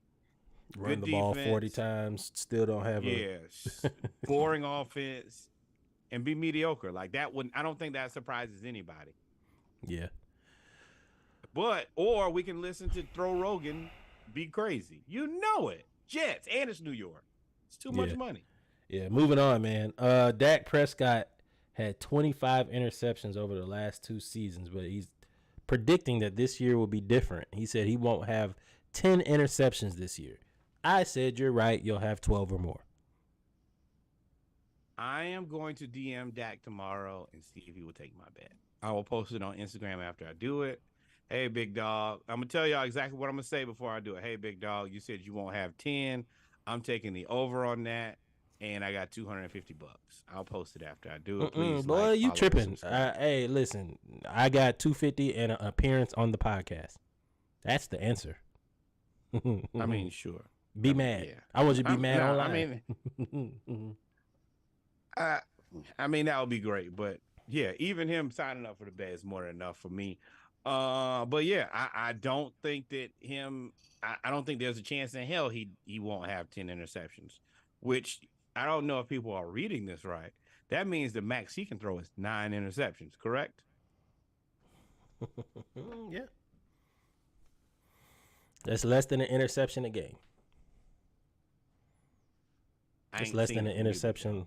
That's a half an interception a game, really. And the only time we saw that was the season that you didn't play. So don't trust you. In the NFC, they're in the East. Yeah, nah. I ain't even got to look at y'all schedule. I ain't even got to look at y'all schedule. You know what's interesting about they got to play Philly twice. what you need to know? You know what's interesting, and they got to play Washington with that D line. That's not true too. He's thrown 8 interceptions in 2018, and he threw 4 interceptions in 2016. Every other year, he gonna hit that mark. Oh, well, then he's due for it. So I might take the under. He's due. Oh no! Now I also want to know that 2020 season was cut short. So the last time he did it, and I think played the majority of the season, was 2018. So we'll see, man. 2018, 2023, we all different. The Atlanta Falcons safety Jesse Bates is ranked as the 6th best safety in the league by NFL executives, scouts, coaches, and players, which is wild because just last season, while he was on the Bengals, he was ranked as like the top 2 safety in the league. So as soon as he comes to the Falcons, and he drops immediately to number 6. It's wild. I don't hate that. A little bit of that is going to be on. I mean, every year there's. It's like the cornerback. You can be the best cornerback in the NFL for about 2 seasons. After that, we've seen it happen with everybody. Jalen Ramsey, best cornerback in the NFL. Then you getting torched. Not that you're bad, but somebody gonna try you, and they're gonna be successful because they only gotta be successful a couple times a game. Same thing. Now, what they can go out here and do is they can be him and AJ Terrell can go out there and shut down the side of the field and prove that no, we are the guys who we told you we are. To have the number 10 cornerback and the number 6 safety ain't bad. Ain't bad at all. Ain't bad. Do you know our team is the Atlanta Falcons? That's a problem we ain't never had. Talking about ain't bad. This is good. AJ Terrell. And Jeff Okudah, let's be real. He was drafted high. Like, they're still, look at that. Sorry ass DK. DK had 1 touchdown this game, and everything else he got cooked. We won that game too. Because DK is overrated. You run straight. You run straight. So the Falcons, man, I think if our defensive line and our linebackers can be as good as everybody thinks they are going to be based on the defensive coordinator hire and the moves we've made, that pressure creates lanes for cornerbacks and safeties to jump routes. If you can do that, and if you remember, the Saints intercepted a good amount of passes because of their defensive line, you might have something. The linebackers are questionable. Linebackers are by far the most questionable group. Linebackers on defense, wide receivers on offense. Questionable position groups. Sauce Gardner and Darrelle Revis clapped back at Asante Samuel to ignite a Twitter beef. I don't know. Well, I do know. So Asante Samuel basically talking about Sauce Gardner says it's the NY media. That's why Sauce Gardner is being regarded as so good. It's the NY media. What did Revis do that was so special? I'll wait. It's documented. Want great cornerbacks? It's documented. Want great quarterbacks did in stats. Sauce Gardner says this tweet literally says those were the cornerback rankings by players, executives, scouts, and coaches. I'm trying to figure out why you keep bringing up NY media. Yeah, Asante Samuel's just kidding. Let me save you, bro. You better leave Sauce the hell alone. He is as good as advertised. He has not disappointed. He has gone out and give you everything that we. And I out of all those players from Cincinnati, he is the only one that I respected. And I still said, hey, I need to see it for a season. We saw it. The Sauce is real. It's authentic. You It's just said homemade. now. You just said you could be the best one day and be getting burnt the next day because people gonna try you. Oh no. I don't think that he'll reign as the number one cornerback for the rest of his career. No, but Nobody I think does. that he'll flirt in that top 1 to maybe 6, 7. Yeah, you're right.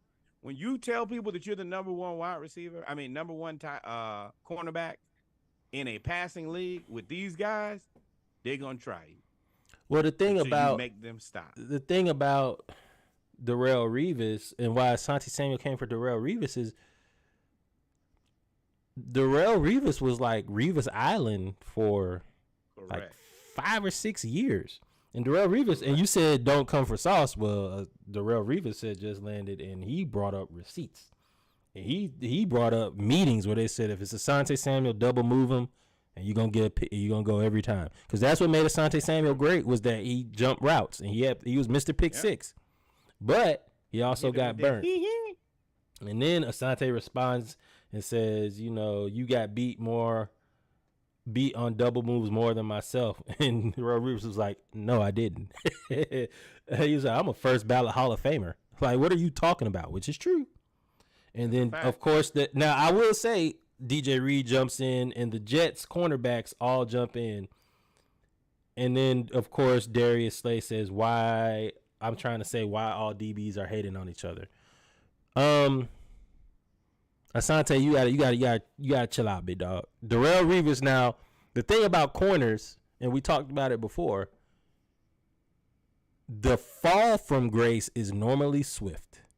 It's almost like running backs when the knees go. Like Zeke was like the leading running back, You and heard then what he was Richard fat Sherman and slow. said? He said that boy told me he let me know I had to retire.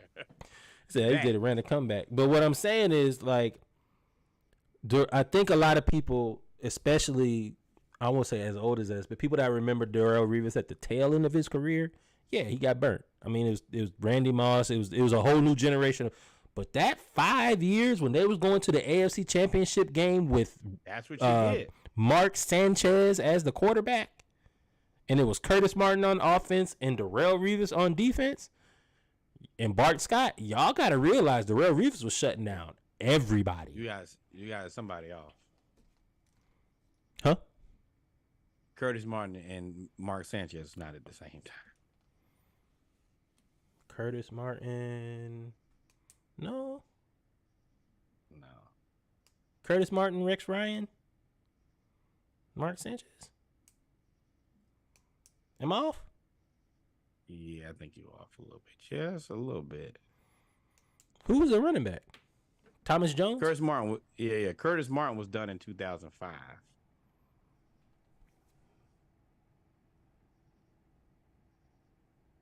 Yeah, I don't think Mark Sanchez was. He was born in 1986. Let's see here. That's a Mark Sanchez was born in 1986, 2009. So yeah. Then who was? Oh, it was Thomas Jones.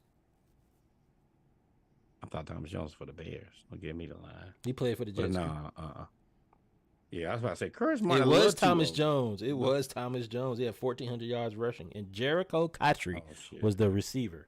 Jericho Cotry.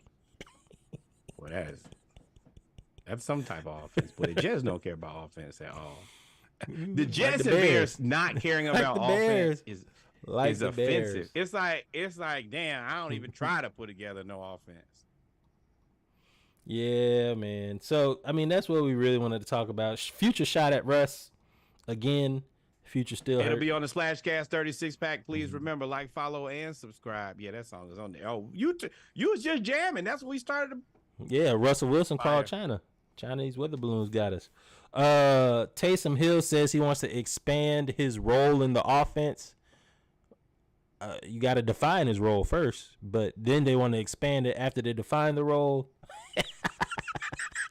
I'm not talking about Tamus. I'm not talking about Tamus. Taysom Hill is awful. How Tamus gets the conversation and Jameis is the better player. Now that is racist. Yeah, and Phillip Rivers finna have a kid. Yeah, and then we're going to end this on some sorrow. We're going to end this on some sorrow, too. I don't know why you even want to talk about this. I don't even want to talk about it. You know, Arthur Blank is real heavy on perception, right? He's one of the leaders. Did you move over? Yeah. I mean, Taysom talking about receptions really perturbed me. Nah, you can leave me. I'm good right where I'm at in life. So, long story short, Randy Moss, when he was getting traded from the Vikings, or when he was in contract negotiations, said he wanted to go to two places, if I'm not mistaken. It was the Falcons Or the and the Ravens.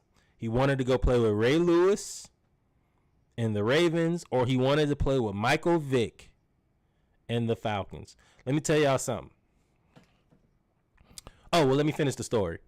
And then it turns out that Arthur Blank and Rich McKay called and said there is not a foreseeable way that you will be playing for the Falcons.